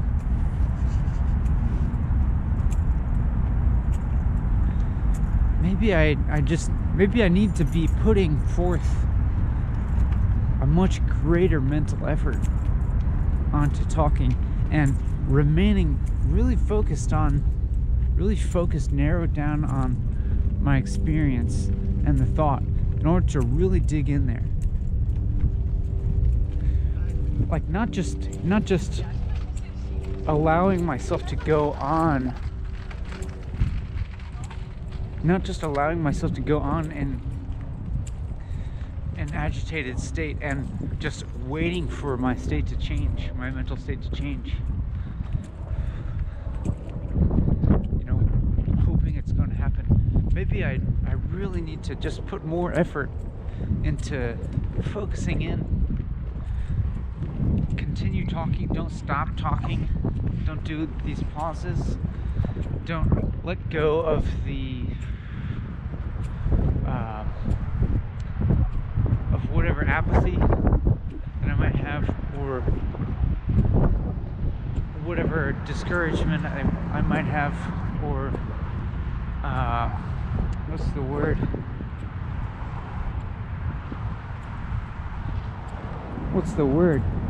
I'm just gonna try harder. That's what I'm gonna do. I'm gonna try harder to talk more, to talk faster, to not just let these feelings of discouragement wash over me and affect me. Take a more proactive approach and behave as if I have agency over myself. You know, this might be part of the problem. Interestingly, there's many moments during walking and talking in which my sense of self and agency begins to kind of dissolve in a very pleasant way, in which I feel more in the flow, but I feel the words moving out of me, and I observe the thoughts forming and coming out of me without such a sense of myself making them. And that feels like the state that I want to be in. But and as if I'm not really controlling it so much. I'm just kind of witnessing it. But maybe that's a double-edged sword in some ways, because in so much of this episode, I think I've kind of been behaving as if I don't really have control over my mind state, you know? Behaving as if I have no power to change how I'm feeling, and just waiting for it to turn around. And now I'm expending the effort. Now I'm deciding to expend the effort to just change my attitude, and it seems like it's working. But it's really weird. It's really paradoxical in that now here we are, almost 2 hours in, and I'm starting to put in effort into controlling my state, and just, you know, just stop being so whiny, stop being so lazy, and just work harder, you know? Sometimes you just have to work harder at it. And it's almost as if I was sitting there waiting for something to happen. I was waiting for something to happen. I was waiting for my mood to magically change. But what I was actually waiting for was this. What I was waiting for was to decide to stop waiting. And that's odd. That's very odd. And because now, having made this decision, I'm not going to reproach myself for what I did in the past. I'm not going to keep beating myself up for doing this waiting, because I now realize that is unproductive and unuseful, and also realizing there's some kind of reason for it, or that I'm deciding now to value this moment. I'm making a decision to value this moment, an active one. And valuing this moment entails an acceptance of what's happened in the past, and accepting that what happened in the past is just a necessary precursor to what's happening now, that they're inextricably linked. I can't change the past, but I can change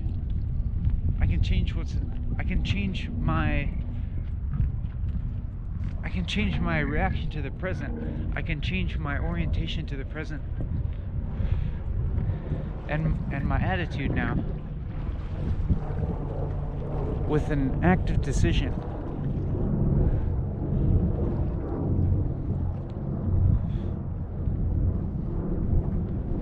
And it's as if the past is, however shitty my memory of the past is, it's inextricable. It's an integral part of the present, in a way. This moment now of taking agency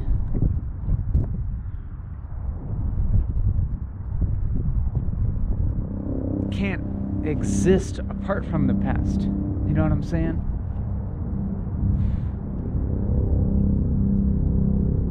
the past is here embedded in it.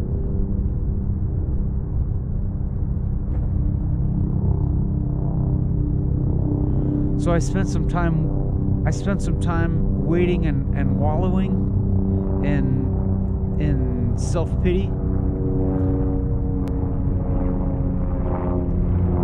But I'm accepting that because for whatever circumstances, and by circumstances I mean the state of my own mind as well, that's just exactly what needed to happen to lead up to the present moment.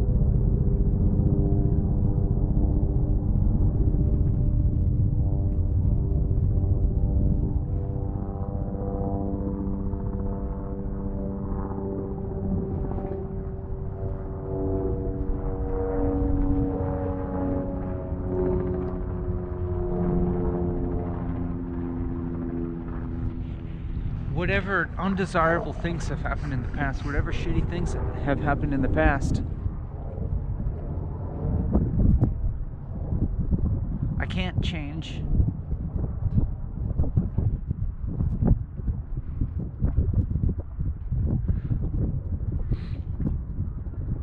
But I can accept that they are just necessarily in my past. And that right now, in the present, they had a part in creating the present. And what's unique about the present is that's where our agency exists.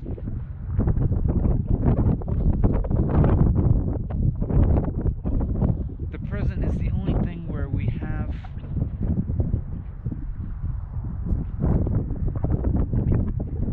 power to choose what we're gonna do and what kind of future we're gonna create for ourselves.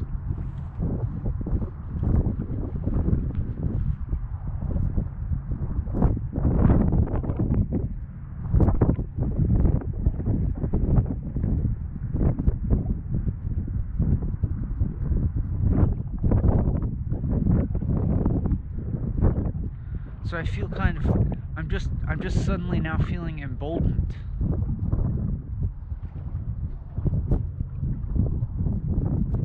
And all this doubt is evaporating now.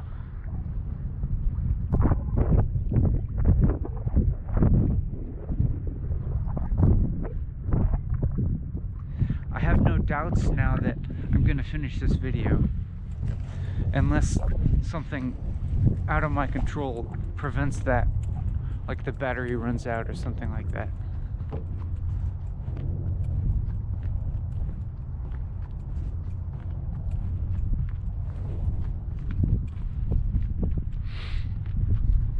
So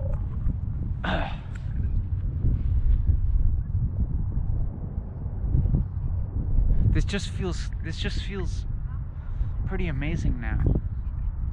That in one sense, all of a sudden, there's been a turning point in this episode. But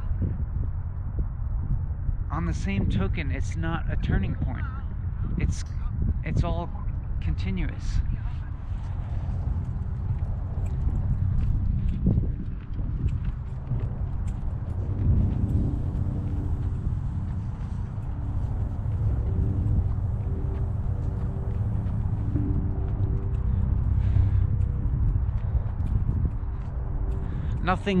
Nothing external, no external circumstances really changed. Just my attitude changed when I was just, I just shifted from an attitude of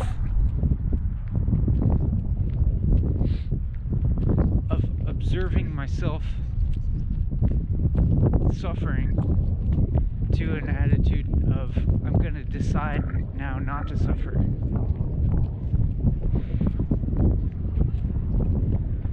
And that strikes me as kind of a balance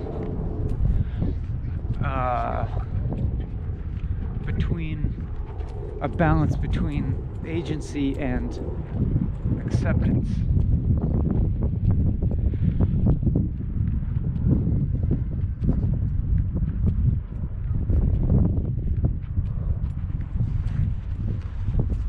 Like, of course you can't control everything. There's actually very little that you can control, and so you have to accept what you can't control, but then you need to realize what you can control and do something with it. And whatever you are able to control, you make it better.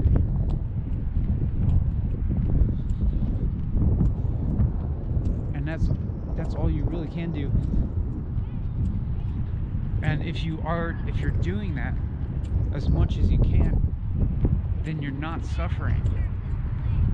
You might experience pain, but you're not suffering. If you're not suffering, if you're taking agency over the things that you're able to take agency over and to make them better.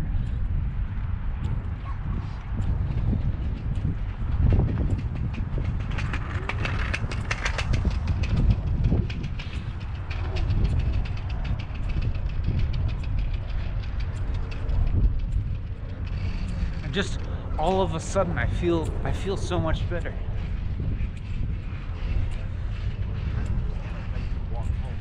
I mean, not a giddy type of happiness now. I don't feel giddy.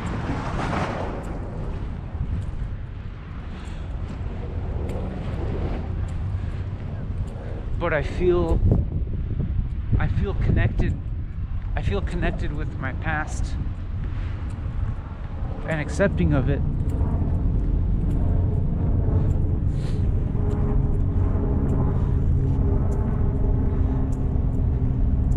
And I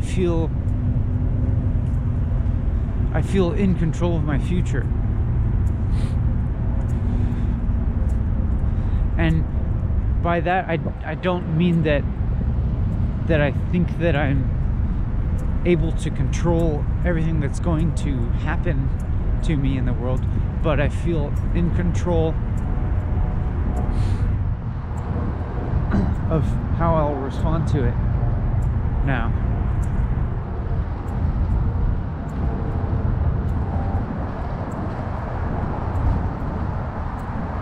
And I feel confidence.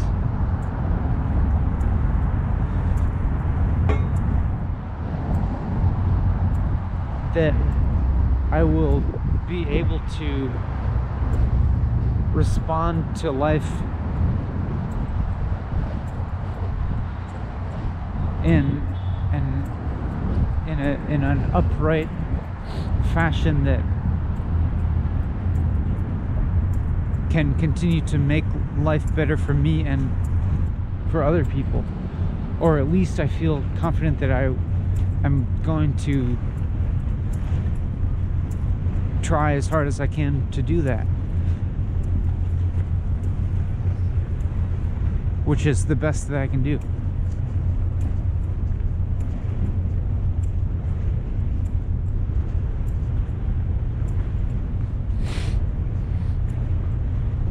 And just increasingly now, almost overwhelmingly, I'm looking back at the beginning of this video and remembering all the things that I said about how difficult it was and how I was so strongly considering ending the episode. And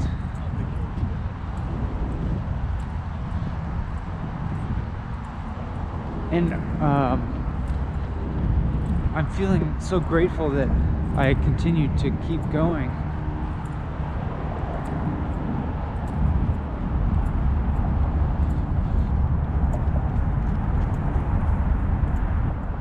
because now all that stuff in the past, now I am actually seeing its meaning and its significance. It's so weird. It's so weird.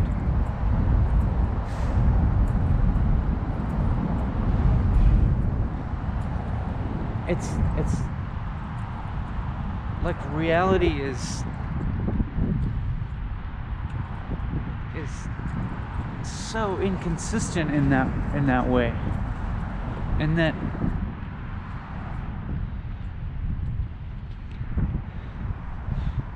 I remember perfectly vividly the total meaningless and emptiness of just an hour ago. And now just retrospectively, that experience being imbued with like very strong meaning. It's just so stark, and it's a stark contrast, but it's also just plainly, just so obviously reality.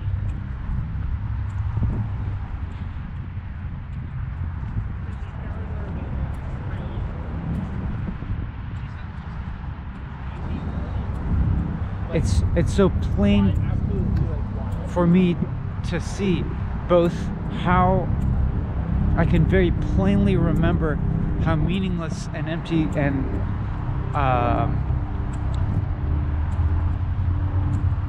unpleasant that experience was, and but it's also so plainly obvious how necessary it was,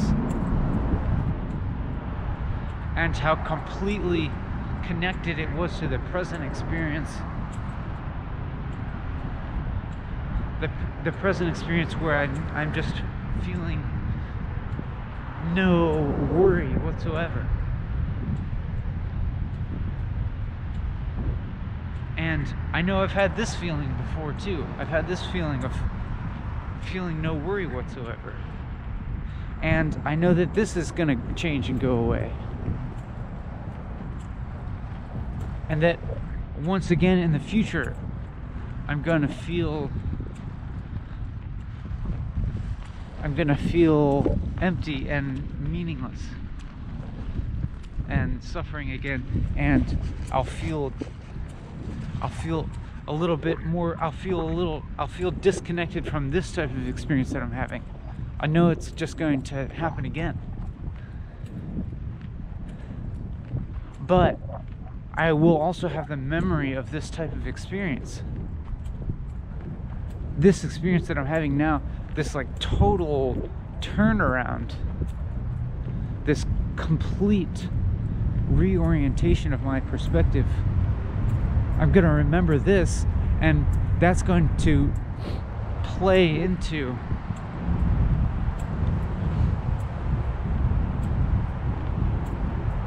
how I respond to those types of negative feelings in the future.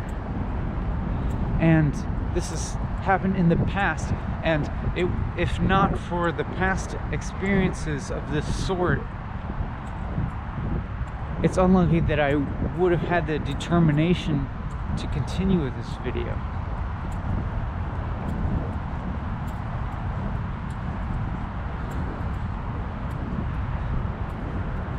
And so as it goes, it kind of reinforces itself.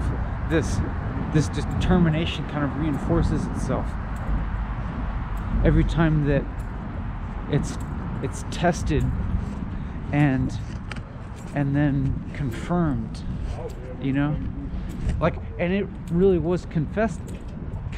It really was tested, because,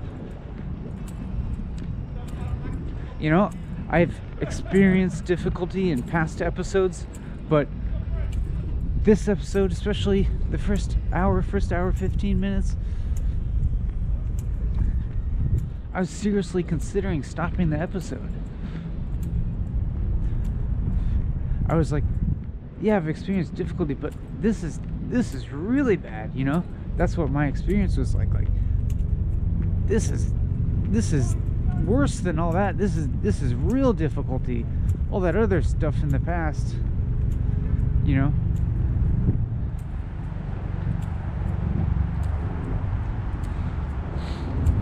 I was interpreting that difficulty as being way worse. I mean, and it's just that it's happening. It's just that when it's happening in the present, it's more real than what you have in your memory, you know? You're like, I can deal with that, I can deal with that. When you're not experiencing it, then you're experiencing a difficulty, and it's hard sometimes to connect with that part of yourself that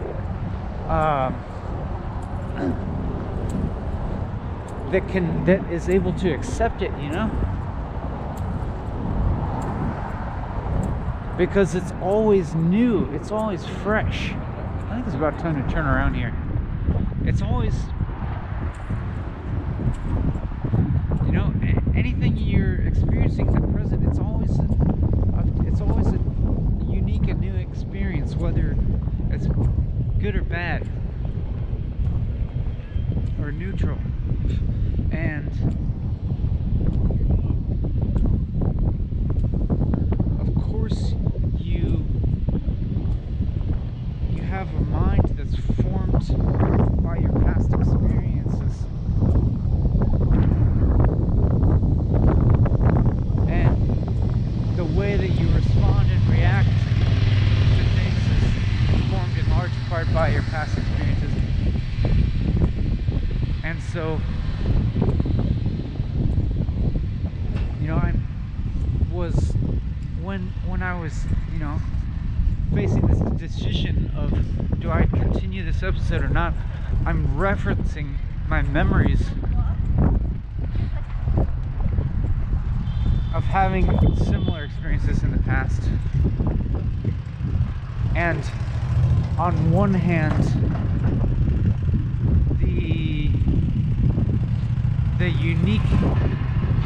the just unique and fresh intensity of the displeasure and discomfort that I was experiencing pulled me towards the direction of saying, screw it, let's give up on this episode and try again in more favorable circumstances. It's just too bad, it's unredeemable. Versus my memory of having a past experience that felt the same, where I was, you know, considering giving up, but I continued anyways, and I remembered that it turned around in a way, and the difficulty became recontextualized as something very meaningful and important to just face. And in this instant, my memory of the past experience won over, and I sided with perseverance.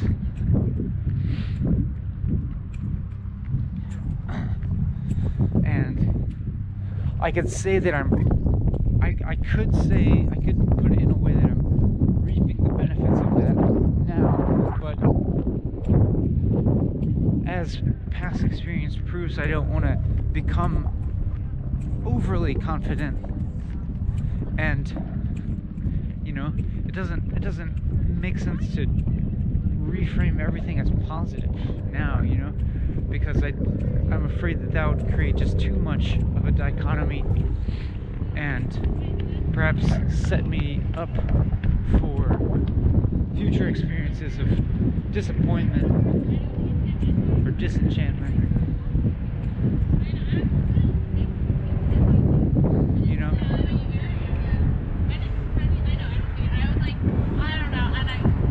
Like in the same sense that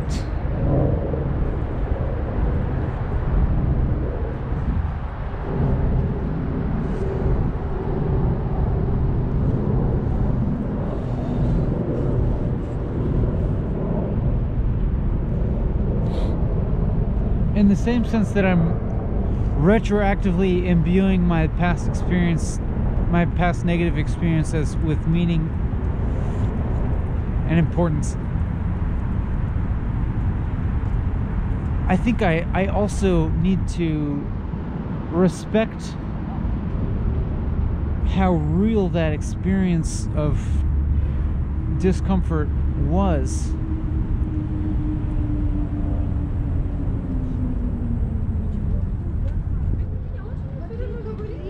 And, you know, not romanticize it,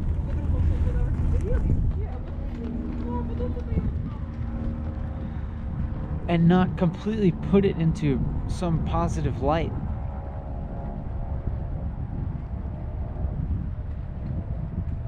Because I don't actually want to experience that again.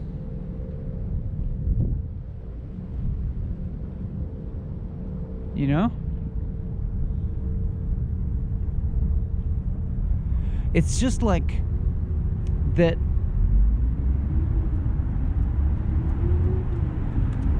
That perhaps today I'm having a steeper emotional topography, you know, higher peaks and valleys today. And I tend to believe that the higher your peaks, the deeper your valleys, and vice versa.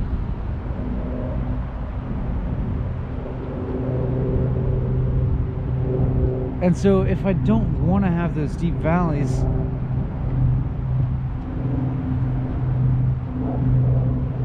then it would behoove me to not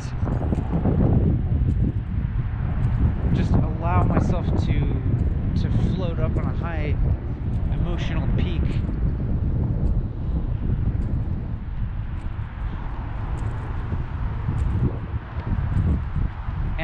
And just completely forget about the valley that is inextricably linked to that peak.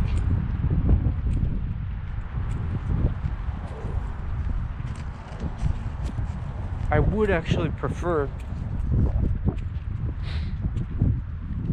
to have a flatter emotional topography. I'd prefer to have an emotional topography more like Kansas than like West Virginia.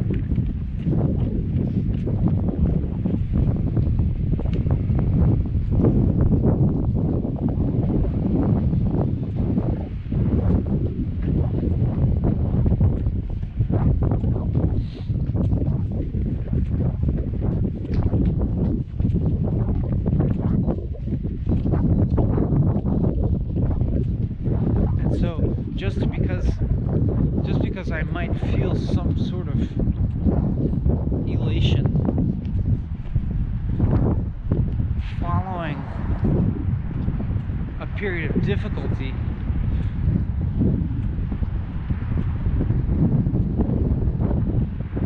I don't want to just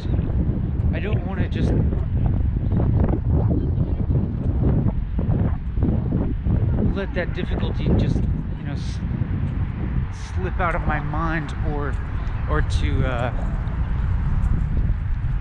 place an overly positive interpretation over it.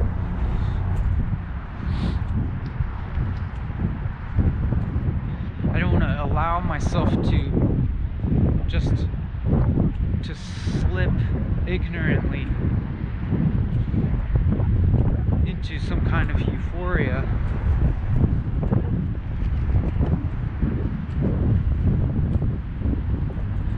Because those type of states always turn around. They always reverse themselves.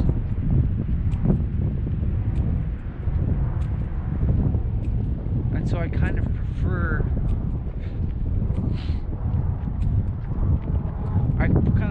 a middle ground state, because it's so much more stable, and I think there's some greater advantages to that stability.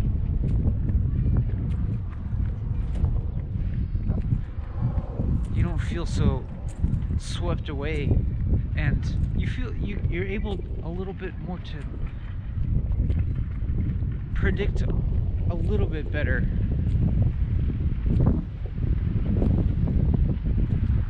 how you're gonna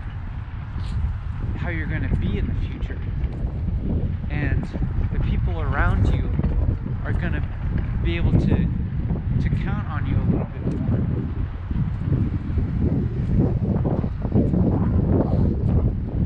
Because they're not going to be having to guess whether on any given day or at any given moment you're going to be positive and elated or depressed and terrible to be around.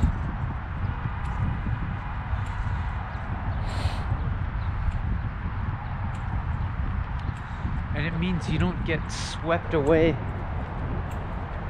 with either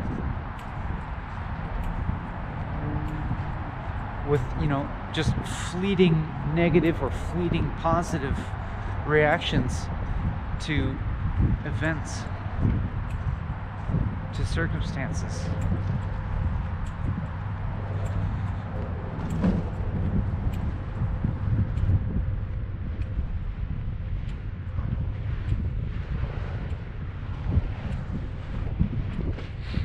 And so for me, it's just important to have a perspective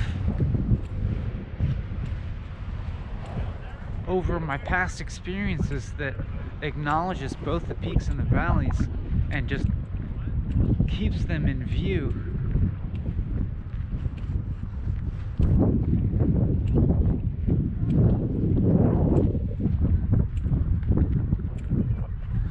So that I don't have a perception of anything that's overly skewed to the negative or the positive.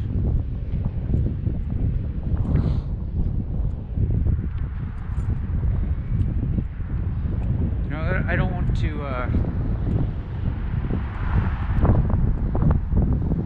interpret, I don't want to have this idea in my mind that walking and talking is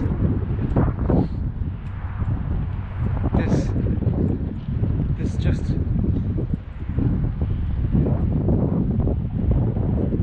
purely joyous experience.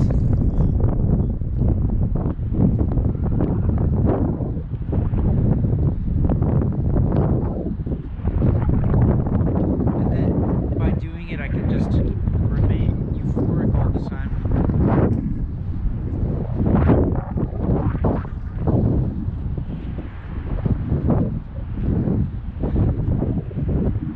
Because it's not really possible to maintain a state of euphoria permanently. I don't think. And I think anybody that is pretending to is full of shit.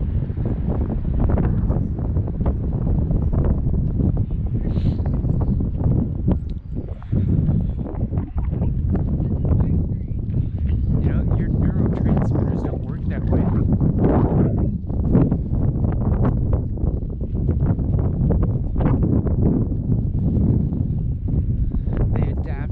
They normalize to things. They get fatigued.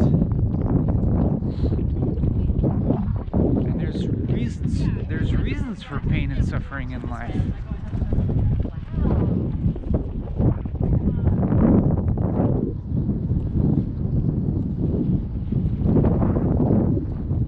I mean, there's at least reasons for pain.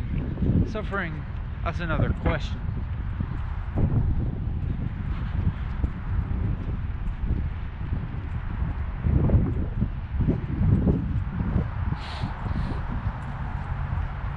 But I don't want to have some expectation that walking and talking is always a great experience, because that expectation will be disappointed sometime, and it will lead to me experiencing the opposite. I'll feel extra negative when it doesn't meet up to my expectation.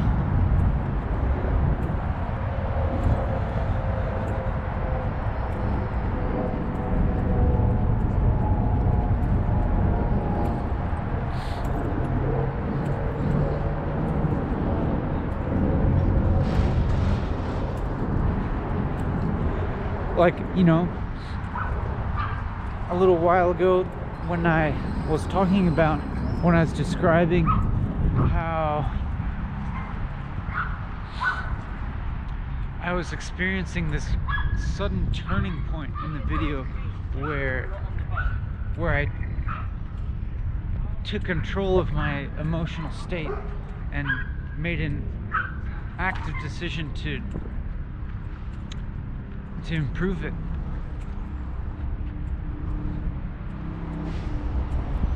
To assume my agency. And all of a sudden I started, my orientation towards the world became so much more positive. Well,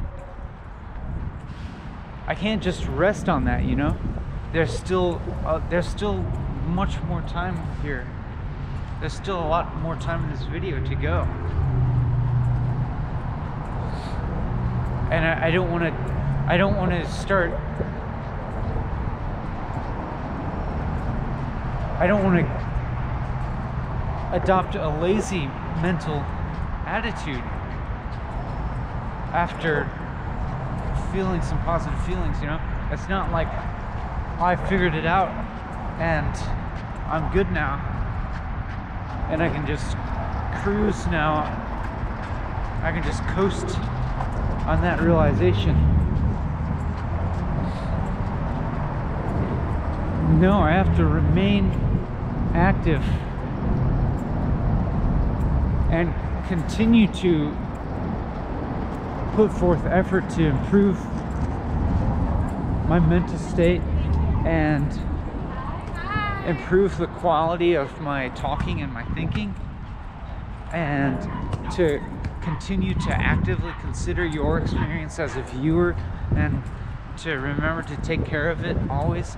Just, you know, not because that's already far in the past. That turning point that I was talking about, that's already part of the past. And I'm just right now I'm just feeling like I'm remembering, oh yeah, this is the present now. And you need to deal with the present and respond actively to the present and not just keep dwelling on something that seemed like a positive discovery in the past, you know, because that gets problematic too. It gets lazy and you can get disconnected from the present. You know, even if you did have some really profound revelation, it was real, it was true, and it was revelatory, but you have to let it go immediately, or else you're hanging on to something that's no longer relevant. You have to respond to every single moment, and you just have to keep reminding yourself, what's happening now? How do I respond to what's going on now?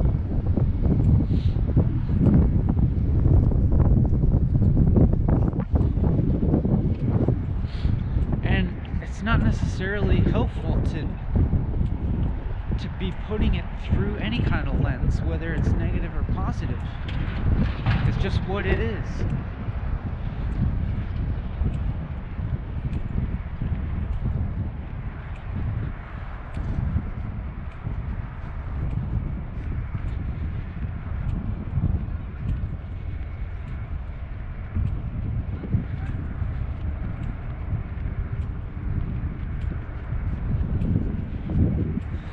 There's tennis courts here. I'm reminding myself to tell my friend who wants to play tennis that there are tennis courts here.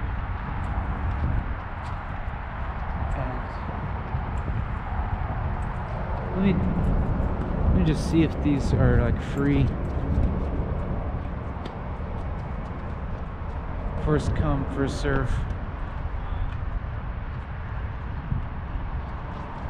Limited to 1 hour when other people are waiting.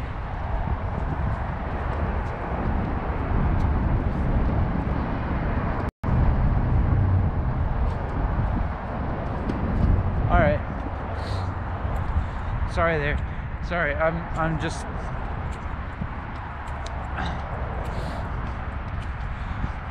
getting distracted with an externality.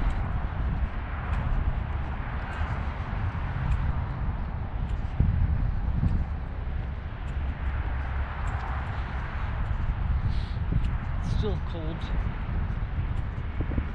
but I just haven't been thinking about how it's cold. It hasn't been bothering me until I just thought about it now.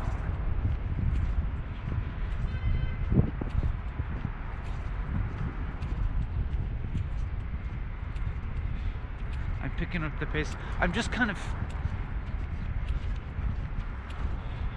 I'm not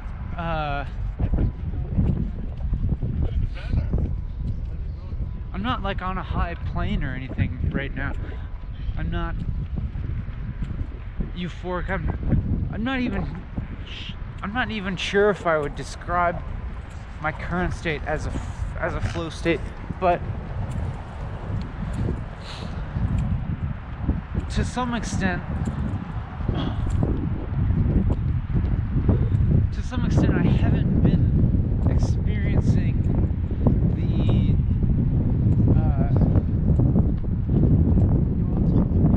effortfulness of talking.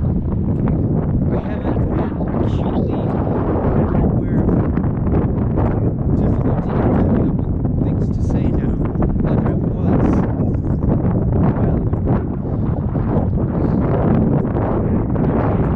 It does actually seem like I've maybe been flow.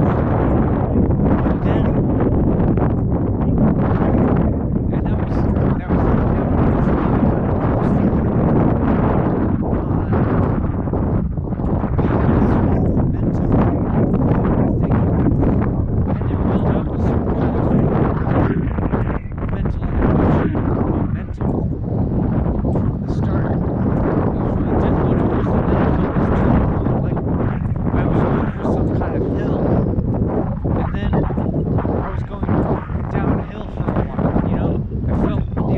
like going downhill,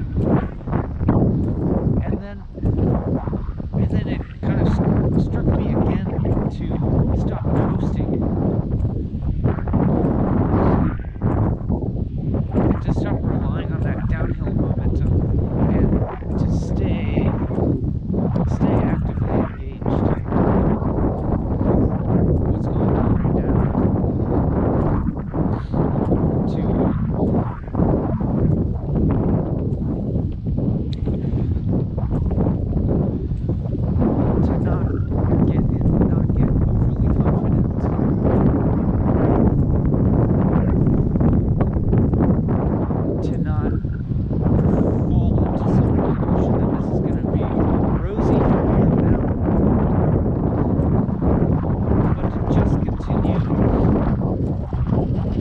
Responding to reality, just how it is, and I guess that means responding to my own experience, just how it is,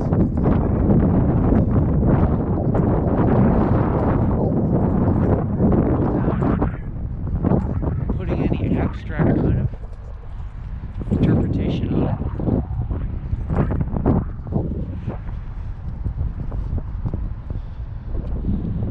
Just stay on the level, you know what I mean?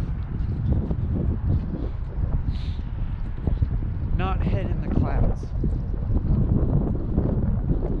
but just, you know, being okay with reality the way that it is.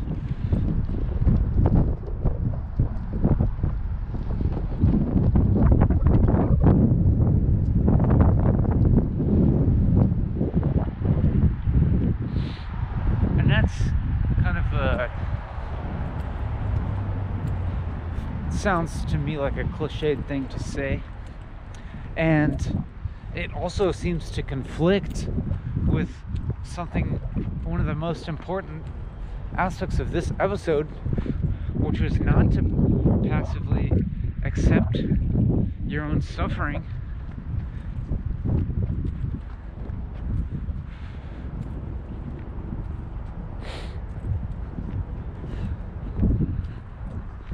but to really know your own agency and use it, and just make yourself stop suffering. I don't know. Maybe that's not always possible. But maybe it is.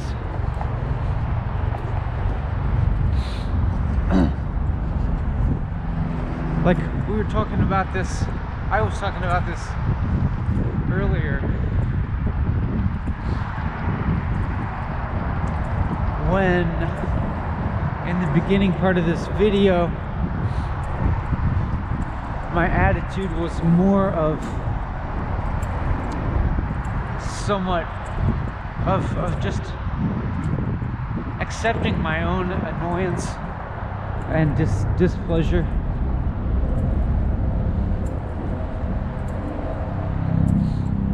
For quite a while I did that, until I decided to just take a more active approach. But at the same time, at the same time I still have to accept that first hour and 15 minutes or whatever it was, that can't have been any other way, you know? That was a necessary product of my own mind in the state that it was. And I could say, if I had realized earlier, or if I had come to this realization to just decide earlier, then that would have been great. But just the way that things were, that's just innately like how they had to be at that time. And like it's the past and it's unchangeable is all I'm really saying. And of course I think if I had known at that time how to just instantly end my suffering, you know, I would have done it, of course.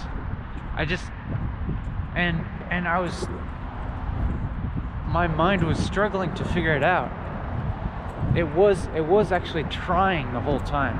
It was trying to figure out how to get into a better experience the entire time.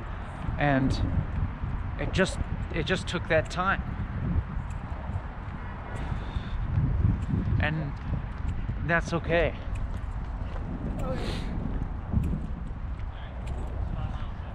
It's like when the time comes that you do actually find a real happiness, it doesn't matter how long it took you to get there, you know? Because that time in the past, you become at peace with it.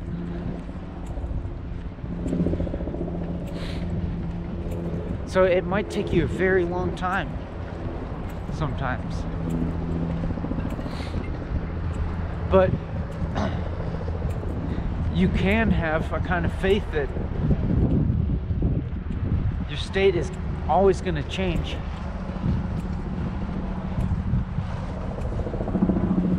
And no matter how difficult and how endless the suffering seems, it is going to end someday.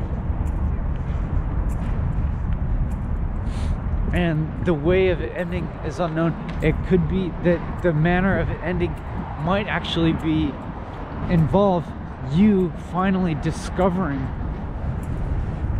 the way in which to take agency to actively change your way of relating to the world. You know, it could be you finally discovering how to assume your own agency. And it might take a really long time, but just have faith that it will happen eventually. And when it finally happens, the time that it took for it to happen isn't going to be a problem anymore, because it's going to be a part of the past that you're at peace with.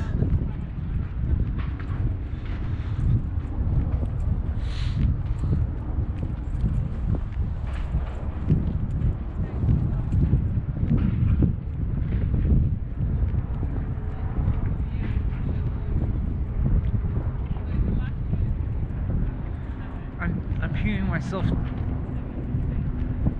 speak, and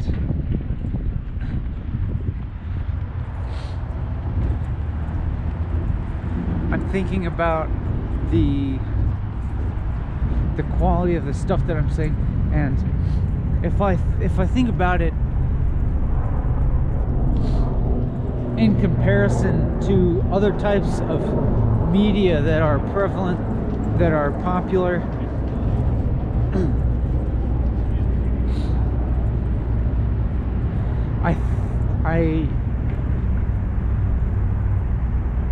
I think of this type of video as lacking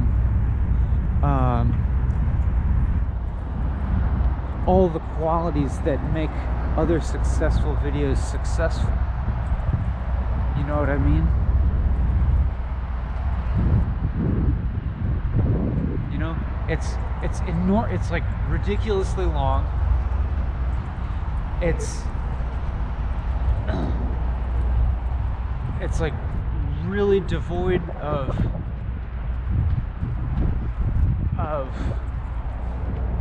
charisma, of stimulation, of attention grabbing stuff. It's full of aspects of myself that I don't think of as strengths, really. You know, spending a lot of time stuttering and filling time with uhs and likes and self-doubt and complaining about having to pee and so on and so on, and you know, just walking through a pretty ordinary environment,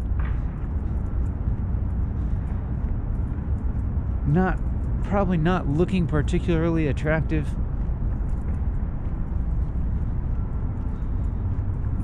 I'm sure. So like in all these, it seems to be, if I'm thinking about it that way, it seems to lack anything that would seem desirable in a piece of media to engage with.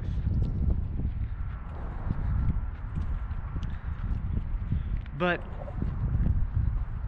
there's kind of a problem also with comparing yourself to the qualities that make other people successful.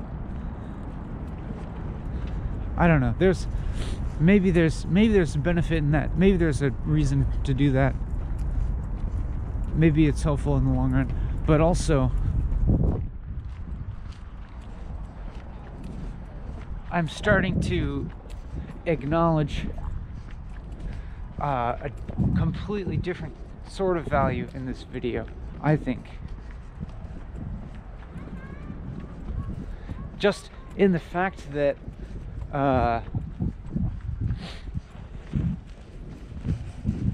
like I can't imagine any other YouTuber I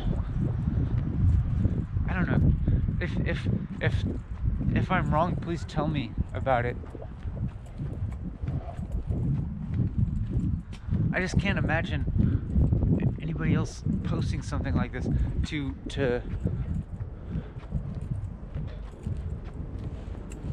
spend an hour and 20 minutes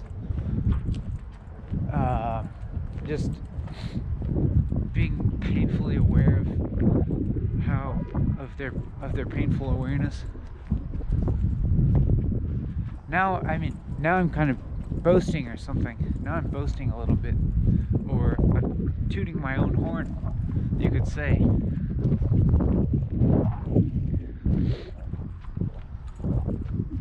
But but I'm saying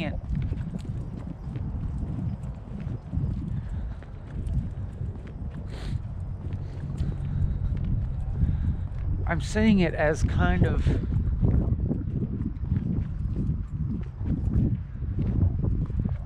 to encourage you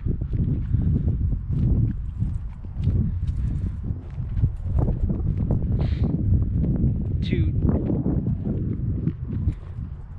just examine the aspects of yourself that you don't really like, but examine them without shying away from them, and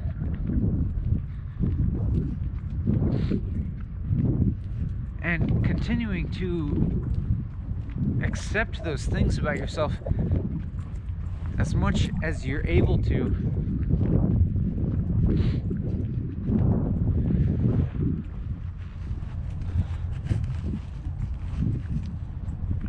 I guess until you, I don't know, I'm lost here.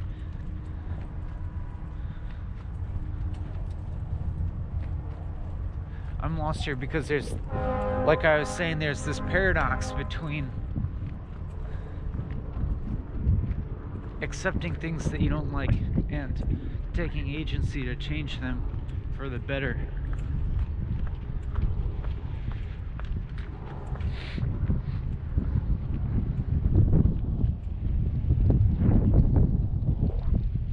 And, you know, I watch other YouTubers and I see all these qualities that they have that contribute to their success, and I notice how I might be lacking in some of those qualities, and then I think about that, but then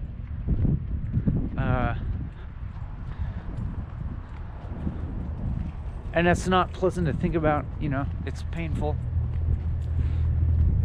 But then when I go out and actually just make a YouTube video, when I do this, when I make this walking and talking video, that ceases to be a problem when I'm making it.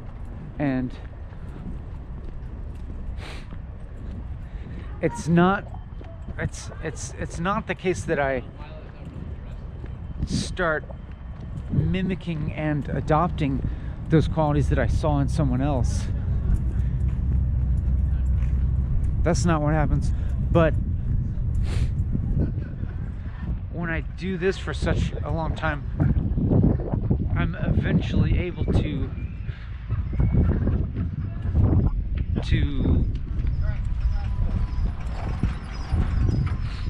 stop interpreting this as lacking something that somebody else has, but to interpret it as having a uniqueness that nothing else has. And that can apply to your life.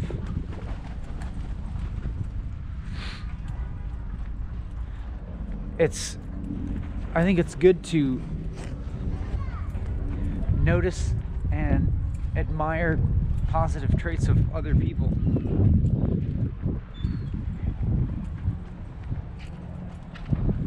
But for me,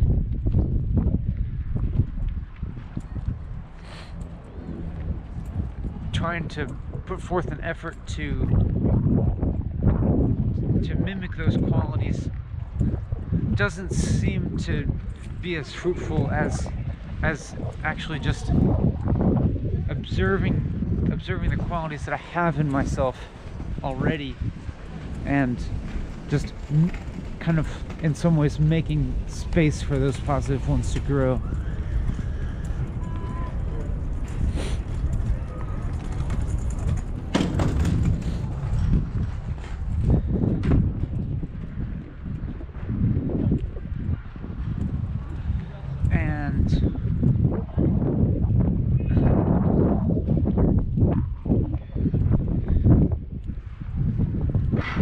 And not, you know, when I have a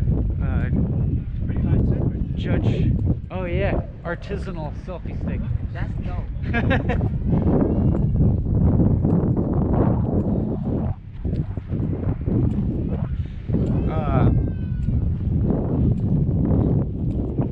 I gotta show you the selfie stick if you haven't seen it already.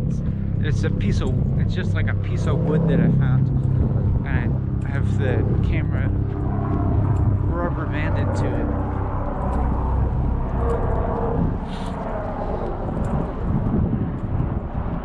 What was I talking about? Oh yeah, like when I have these really judgmental thoughts of myself, self-critical thoughts, which has to do with looking at myself through the imagined eyes of others.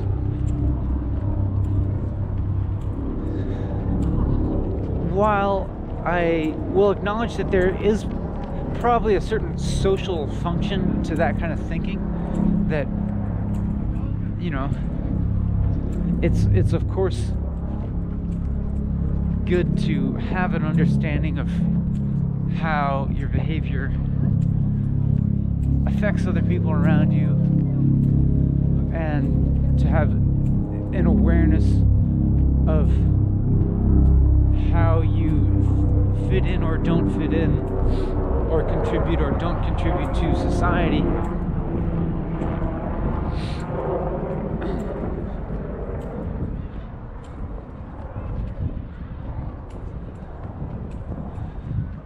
Usually for me,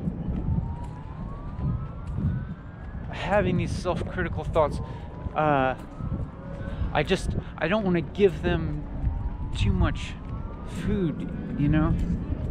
I don't want to give too much energy to these self-critical thoughts, because, you know, having those thoughts themselves, when you're having them, it means you're not really actively doing you're not actively fulfilling your potential in this world.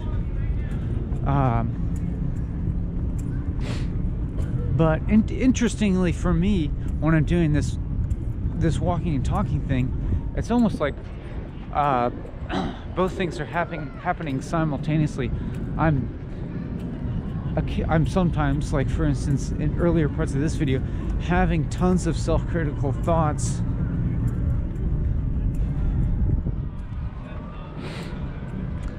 and just voicing them, but at the same time I've placed myself within this framework of producing a piece of media that I view as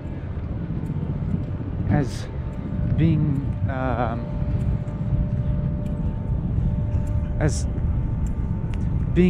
a mode of me feeling actualized in the world and actualizing a unique potential that I have, and making some kind of contribution, if you can call it that.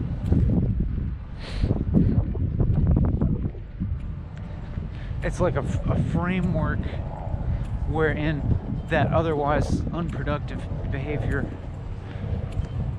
can become part of something that could be informative and useful.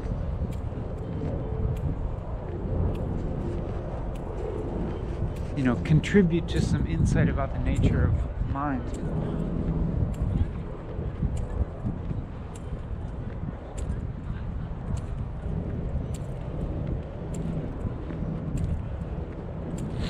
Just to,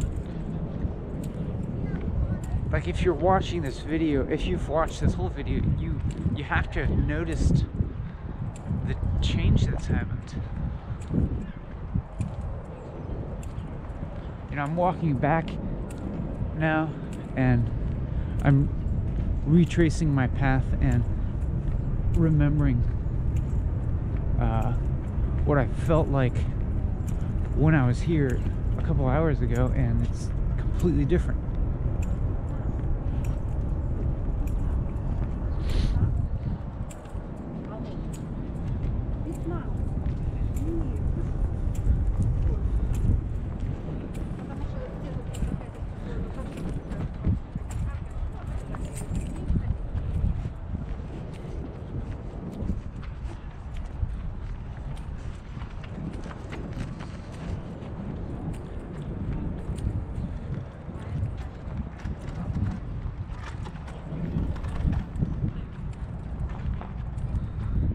But the framework is helpful. The framework is kind of important, it seems. Without this if I didn't have this 4-hour framework and repeating the experience, repeating the 4-hour, you know, completing this process of talking and walking for 4 hours,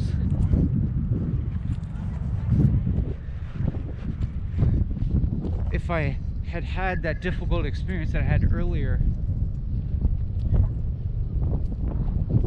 I wouldn't have this goal in mind of continuing through. I wouldn't have this impetus to stick with that discomfort.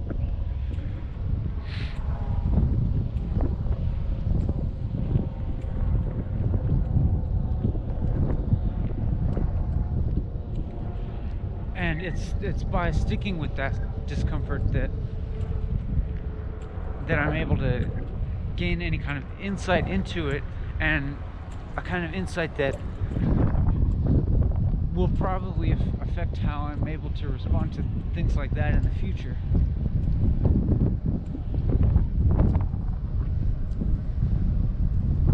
I remember I walked past this restaurant earlier, and I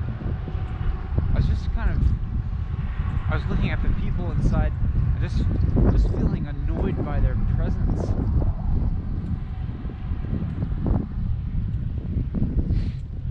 Just feeling a kind of aversion to those people. And that was really just, you know, my emotional state, like, would basically almost feel aversion to anything at that point.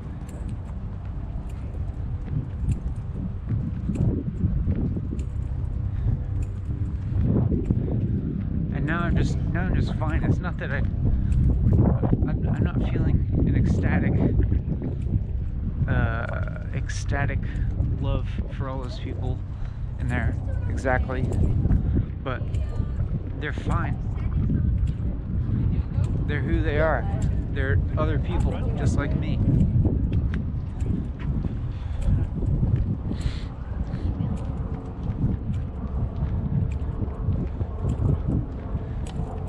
And yeah, I'm not tempted to make any kind of judgment about the people around me now.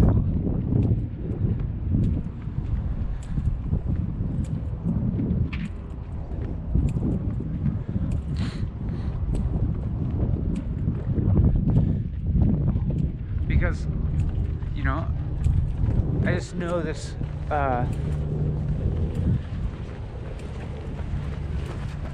I know the experience of being myself, and the experience of being unhappy and being dissatisfied, the experience of being dissatisfied with experiencing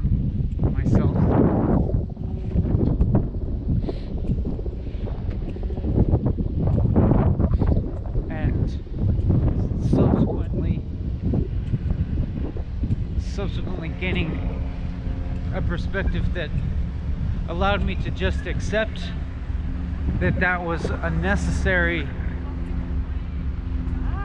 process to go through.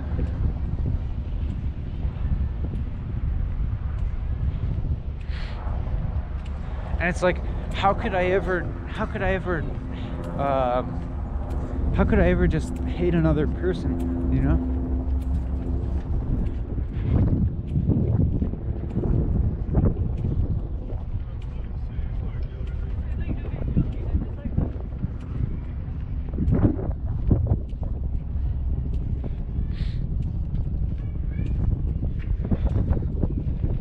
And you know, if I'm in a agitated or just generally displeased state, it's like you could hate somebody else for anything, you know? You could hate them for being more happy than you.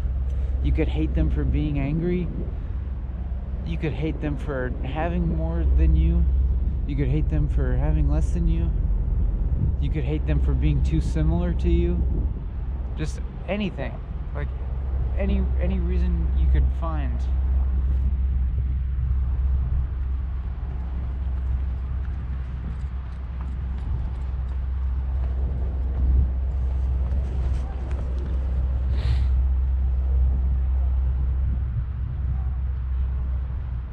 But when I'm not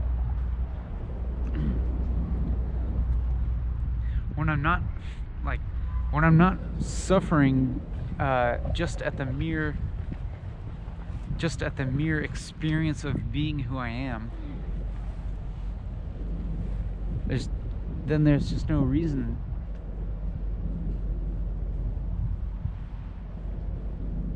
It's like hating another person is like is just like a foreign idea, a foreign concept.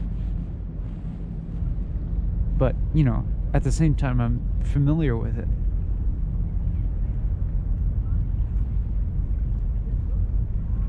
Have a concept of what it feels like. But just recognizing that it's not really the other person that is making me unhappy, but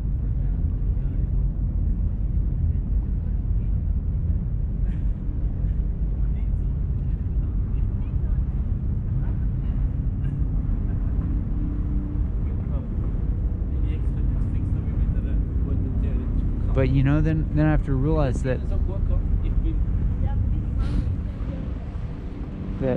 having that perspective is also is also kind of dependent on this state.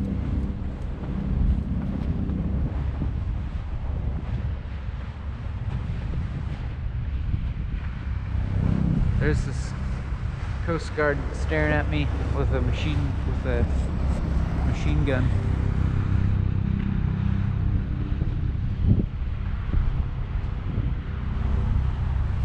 At least they're not pointing the gun.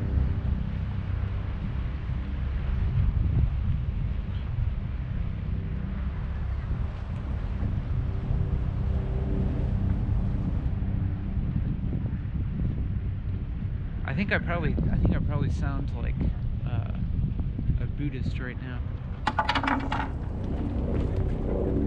Oh, I dropped my lip balm. All right, I should pick up the pace a little. Let me see what time it is.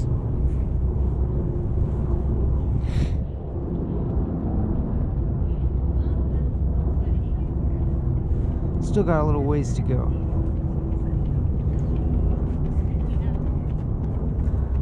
Man, this feels long.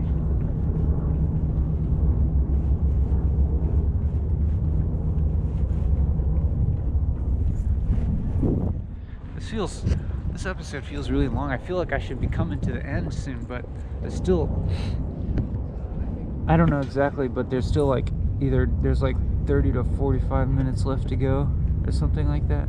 Probably 45.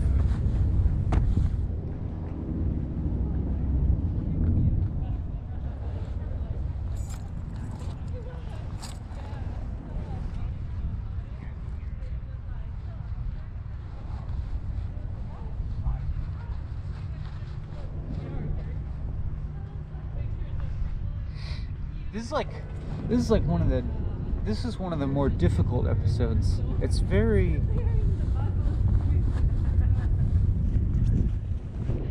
I feel like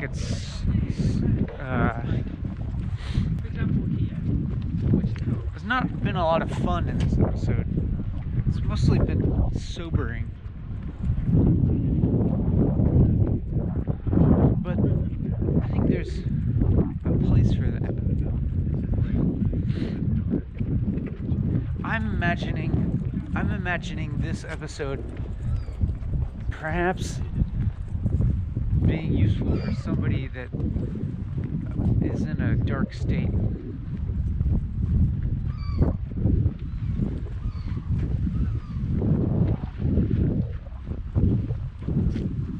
Some of the other ones are more lighthearted, and some of them have a little more humor, and some of them actually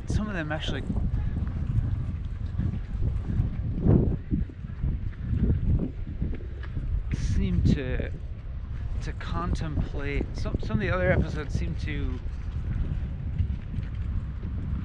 contemplate mind in a way that is not so focused on suffering, you know, and it seems a little more expansive. This one seems to be all about the nature of suffering. And in general, I don't want to dwell on that too much, because if you dwell on it, it seems like if you can only interpret reality through the lens of suffering, it almost seems like maybe that's all you're going to experience, or something like that. You know, there's plenty of there's time to not. There should be a time to not think about suffering.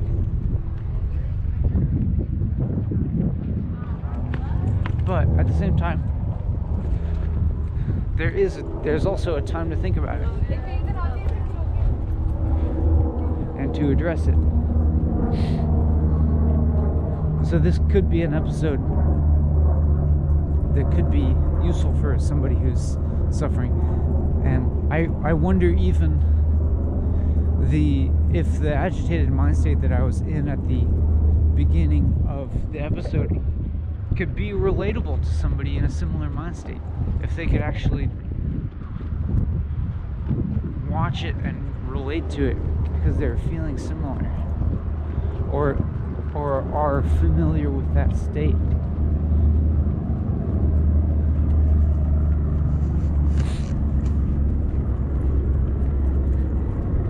And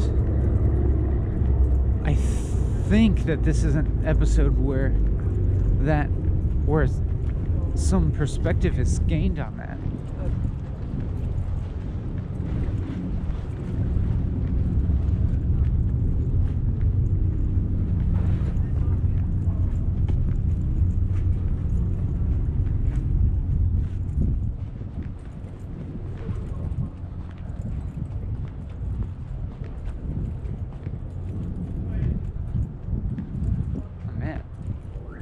Gonna have to pee again before too long.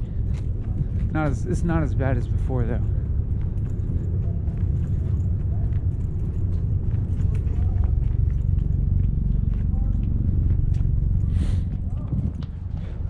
I guess I would just like to be able to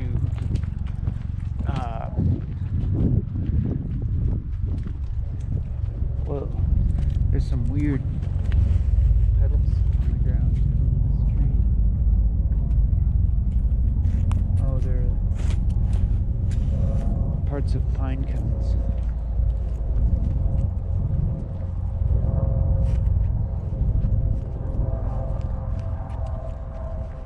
I guess if anything, I hope that this can demonstrate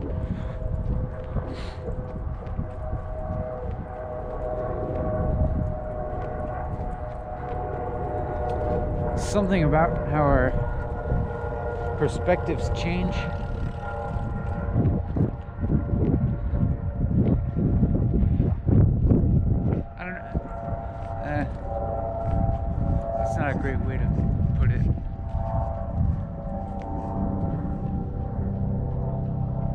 But if there are people out there that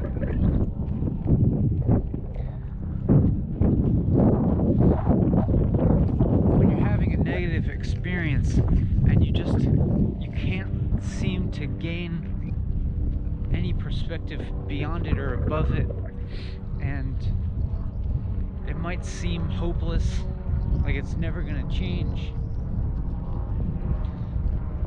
then I would hope that this video could provide some evidence to the contrary.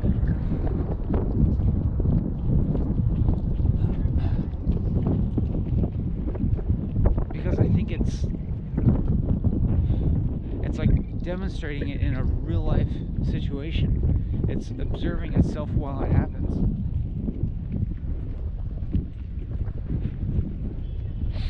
And it's not like in this video I ever felt totally hopeless, you know.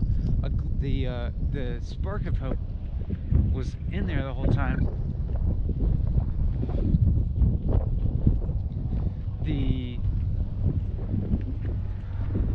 A certain knowledge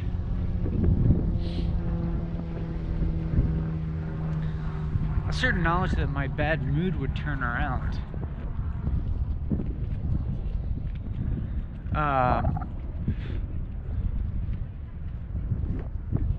And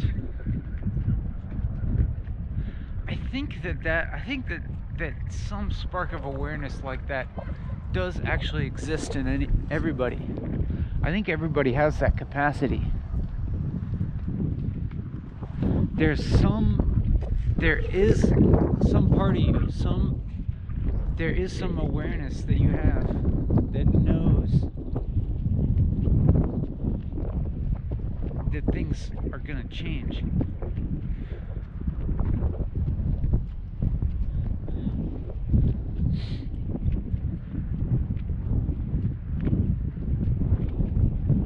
And so I just want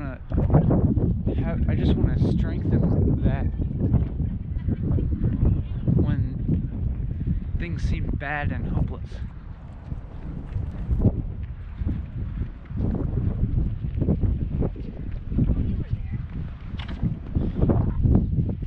It looks like they put these things here as skate blockers, but it looks like they would make it actually more fun to skate.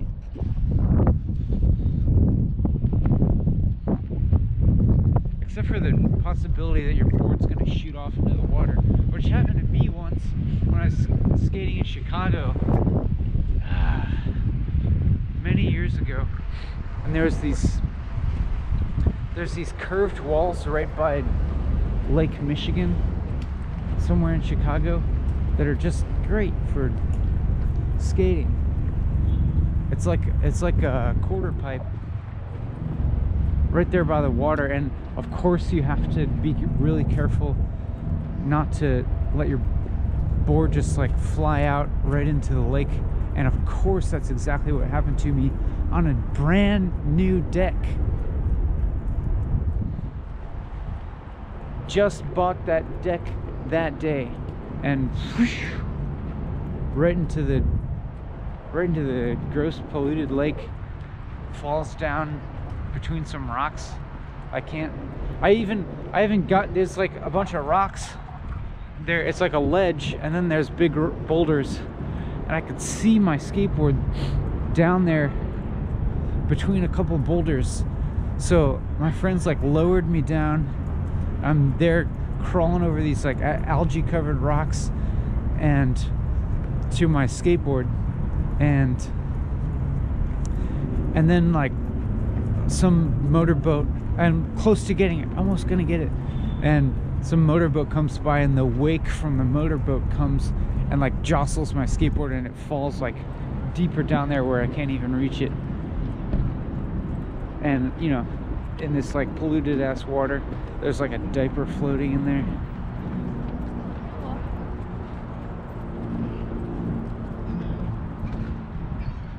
But you know what I'm saying about the past, you know, difficult experiences. Now it's full of meaning. Now it makes a story that I can tell you that is almost funny in how stupid it is. And at this point, that's much more valuable to me than the skateboard.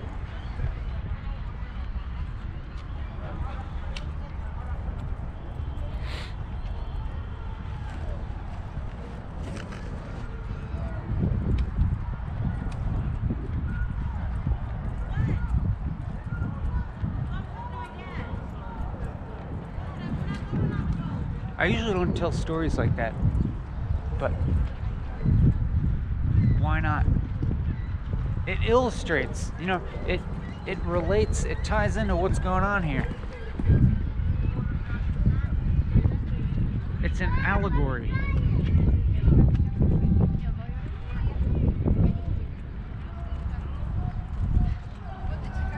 No, it's not an allegory. It's not an allegory. It's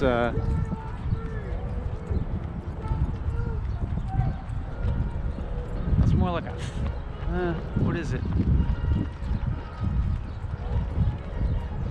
I'm distracted now by this copyrighted music that's gonna distract this guy. How come this guy gets to play it in public,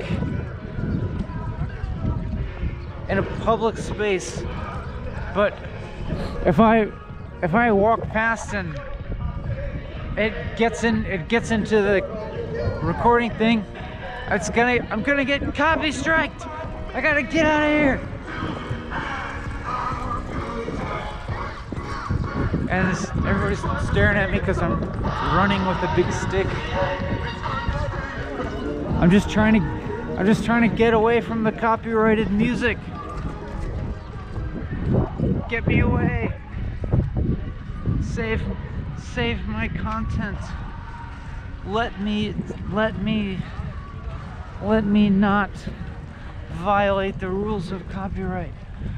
How come that guy gets to use it? They're like, you know, they're like out there dancing to it.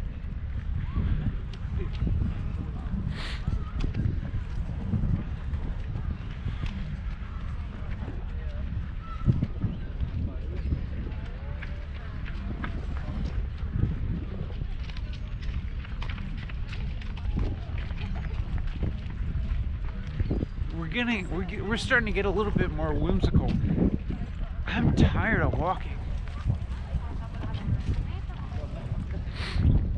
I want to go inside and get warm. But that's not useful to think about right now.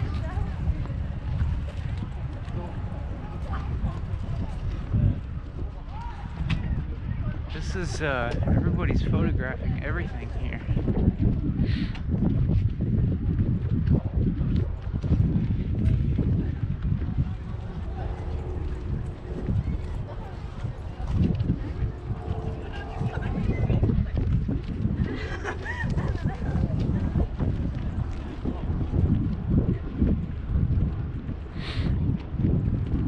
Hopefully I'm still too obscure.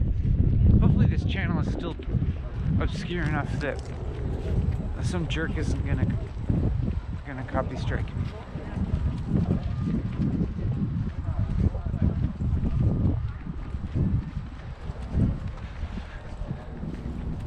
Hopefully some algorithm isn't gonna detect the song in there. Until some future more enlightened time when the algorithm will be able to sense my moral character just through the video and will thus spare me. We're gonna get there someday, you know. It can already translate my speech. It can already do the speech to text thing, so it knows what I'm saying. That, you know, YouTube can know what I'm saying.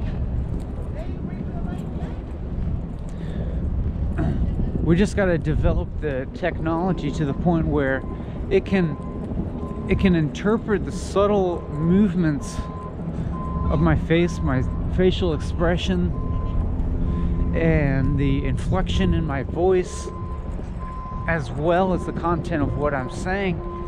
And the AI will be able to put all that data together to realize that I'm a pure, I have good intentions for society, and that I'm not maliciously benefiting off of other people's content. And it'll just realize this algorithmically, and then my video won't get copy strikes.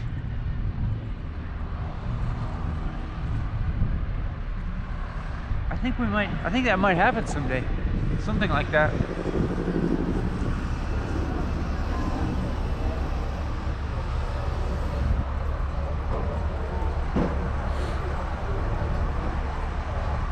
Man, thousands of people today must have stared at me carrying this big stick with a camera taped to it, rubber banded to it. Man, I wonder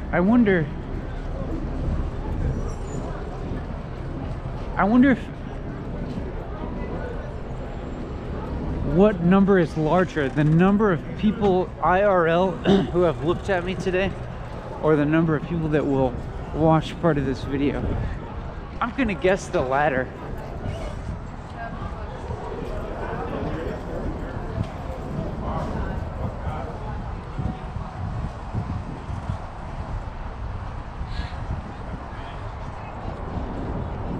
But, you know, I'm becoming a small part of, a very small part of people's conscious today, whether just, you know, as a very fleeting presence in their view while they're jogging, and just a very brief inquisitiveness. What is that weird piece of wood with devices attached to it that guy's carrying around and talking to? And then they'll probably forget about it almost immediately, and it won't be part of the memory that they're conscious of, you know. If it forms any kind of memory at all, it'll be buried way deep in there with all the other stuff that doesn't really matter at all.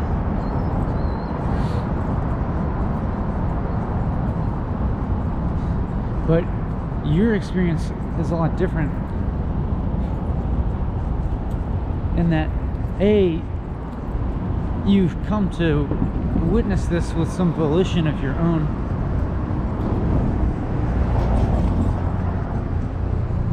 and B, you've followed it for at least some amount of time, just as evidenced by the fact that you are comprehending the speech that I'm saying.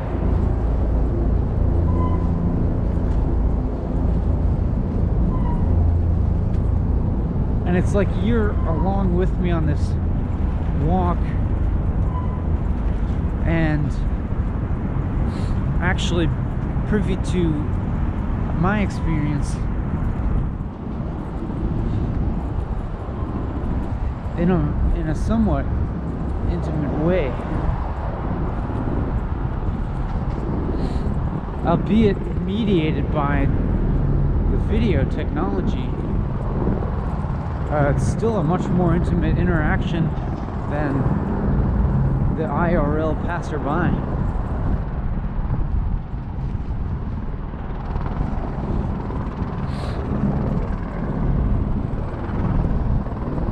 it's a good thing because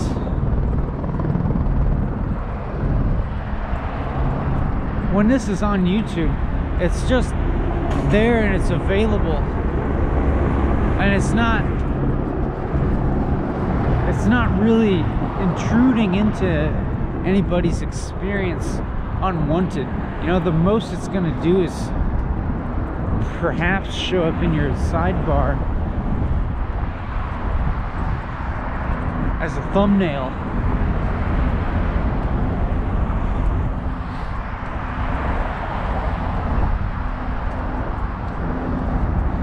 But if you're watching or hearing this, it's almost entirely likely that it's by your own choice, except in the unlikely scenario that somebody is like forcing you to listen to this and watch it.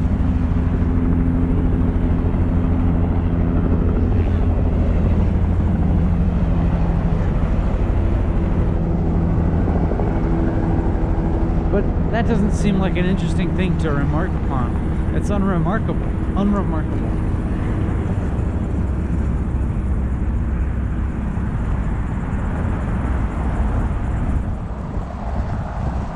I mean, I was able to remark upon it,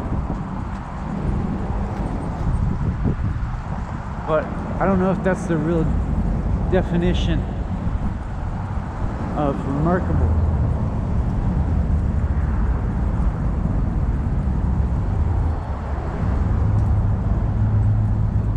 You know, there's plenty of this is what I'm talking about. Is this feels like a kind of throwaway line of thought, you know? Why? Let me try a little harder here, you know? Let me try a little harder to think and talk about things that are actually maybe a little bit relevant or important or could be of some valuable insight. Let me just put my thinking cap on here and see if I can't cook something up good for you. And just make your time a little more worthwhile, make you want to come back. You know what I'm saying?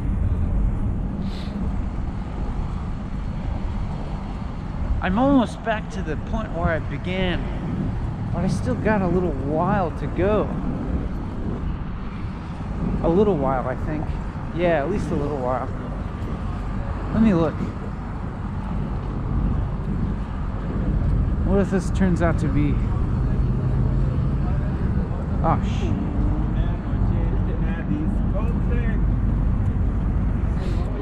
not too much longer. I'm kind of estimating because I didn't note the time exactly when I started,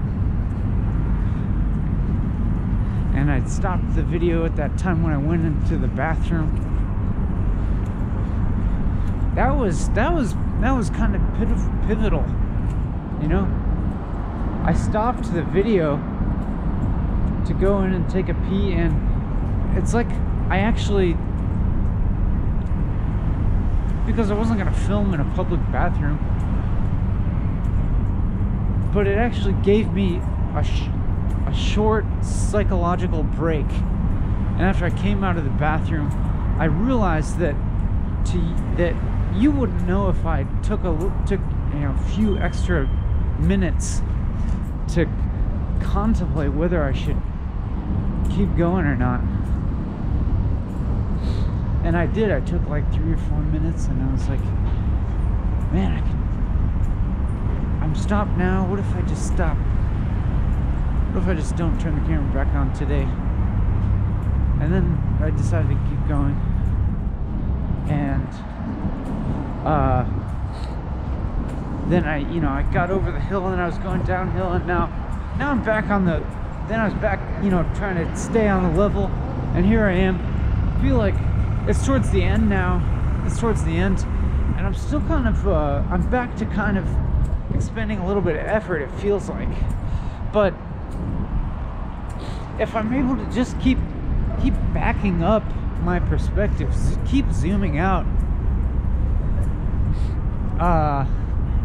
it's like my perspective is a little bit above the effortful part, and I'm watching the effort being expended.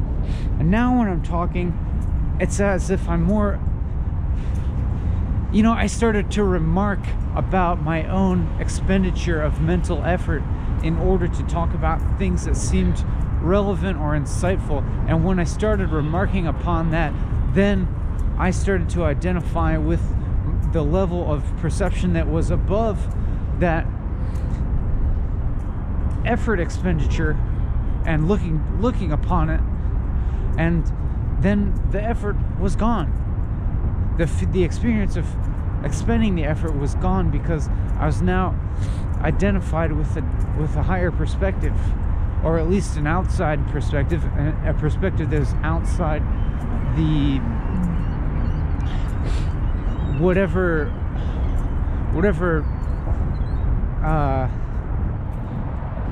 mentality it was that was identified with the effort being expended. You know what I'm saying?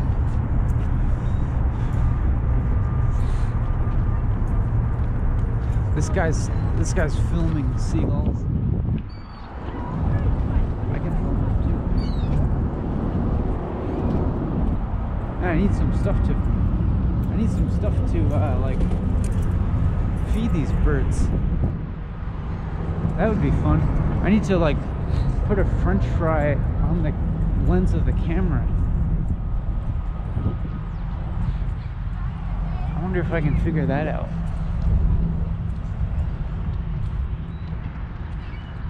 Maybe if I just stand over there by the seagulls, they'll think that I'm trying to feed them.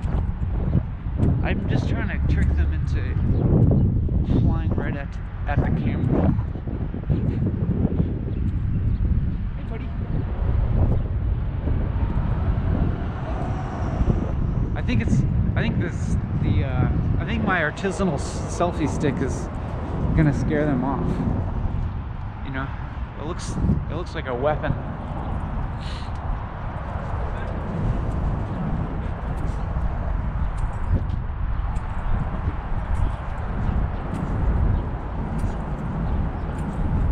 But you know, that's an idea for the future. Bring some bread, put it on the camera, get some seagulls flocking around it.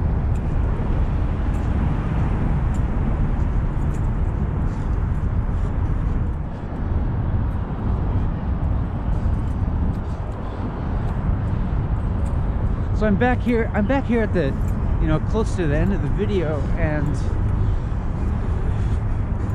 I don't necessarily feel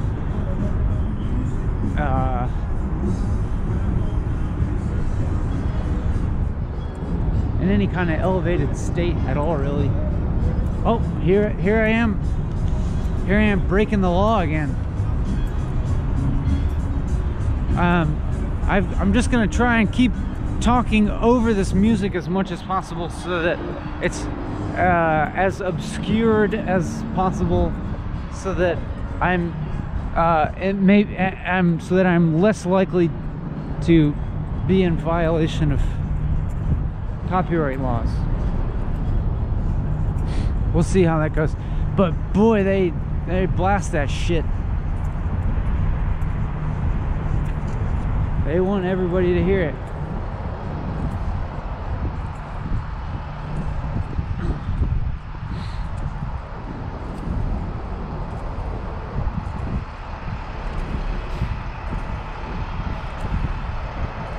Yeah, I'm mostly just feeling like kind of tired and ready to stop this nonsense.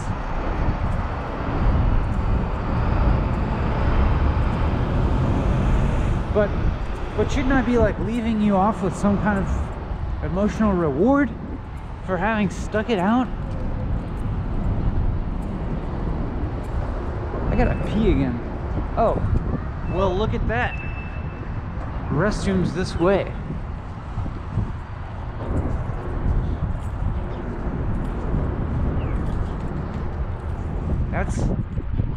That's fortuitous. Oh, I'm gonna have to stop. I'm gonna have to stop the video again if I go in the restroom. Oh yeah, that's the restroom.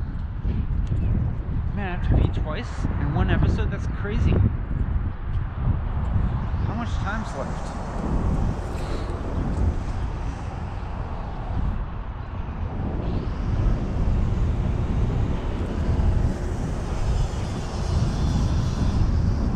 Let's just look up for a while.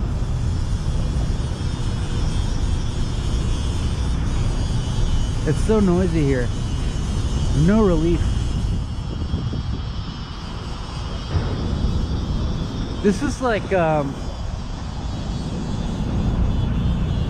one of those movies that in the end they don't leave you with a totally positive ending. It's like one of those movies that you go through some struggle. The character, you know, the protagonist or whatever, goes through a bunch of struggle, and then they learn some stuff and they have some success. But then at the end, they leave you off with a continuing struggle. You know, like a feeling of irresolution. Like you're still gonna keep having to go through these struggles into the future after the end of the movie. That's what's I mean, that's honest, it's truthful. That's like, I feel like those movies are doing a more morally righteous thing than ones that are end with happily ever after. Because it's true, the struggles, you're never like totally done with it. You're still gonna have to keep going through life, and you never are just gonna end up in some perfectly static contentment.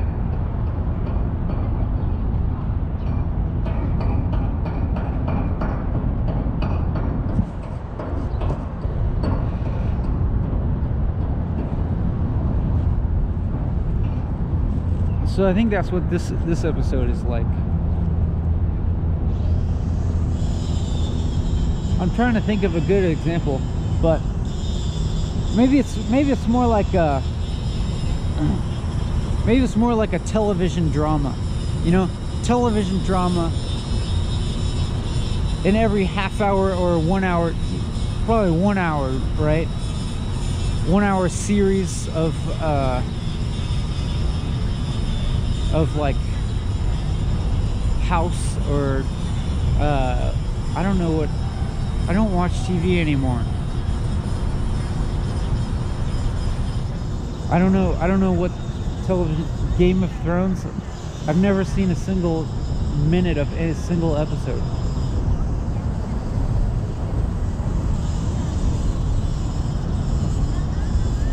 But I'm assuming that in every hour-long episode, the good guys surmount a big problem that seems insurmountable, and then at the end they leave you with a little cliffhanger of the problem, the new problem that remains to be solved in the next episode. So that's what we'll do here.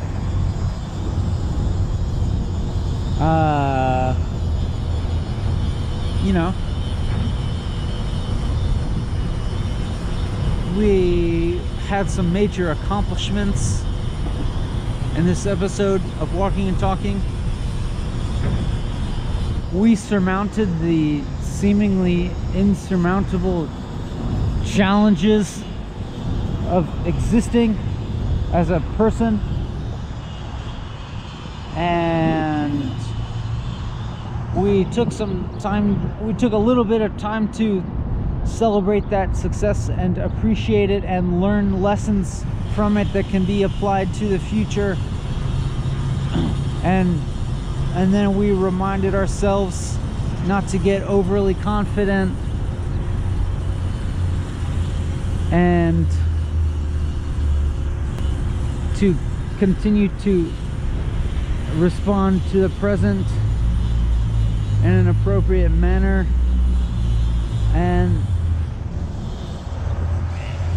then we continue to deal with circumstances like this, whatever this fucking noise is. We just continue to deal with it forever. It never stops.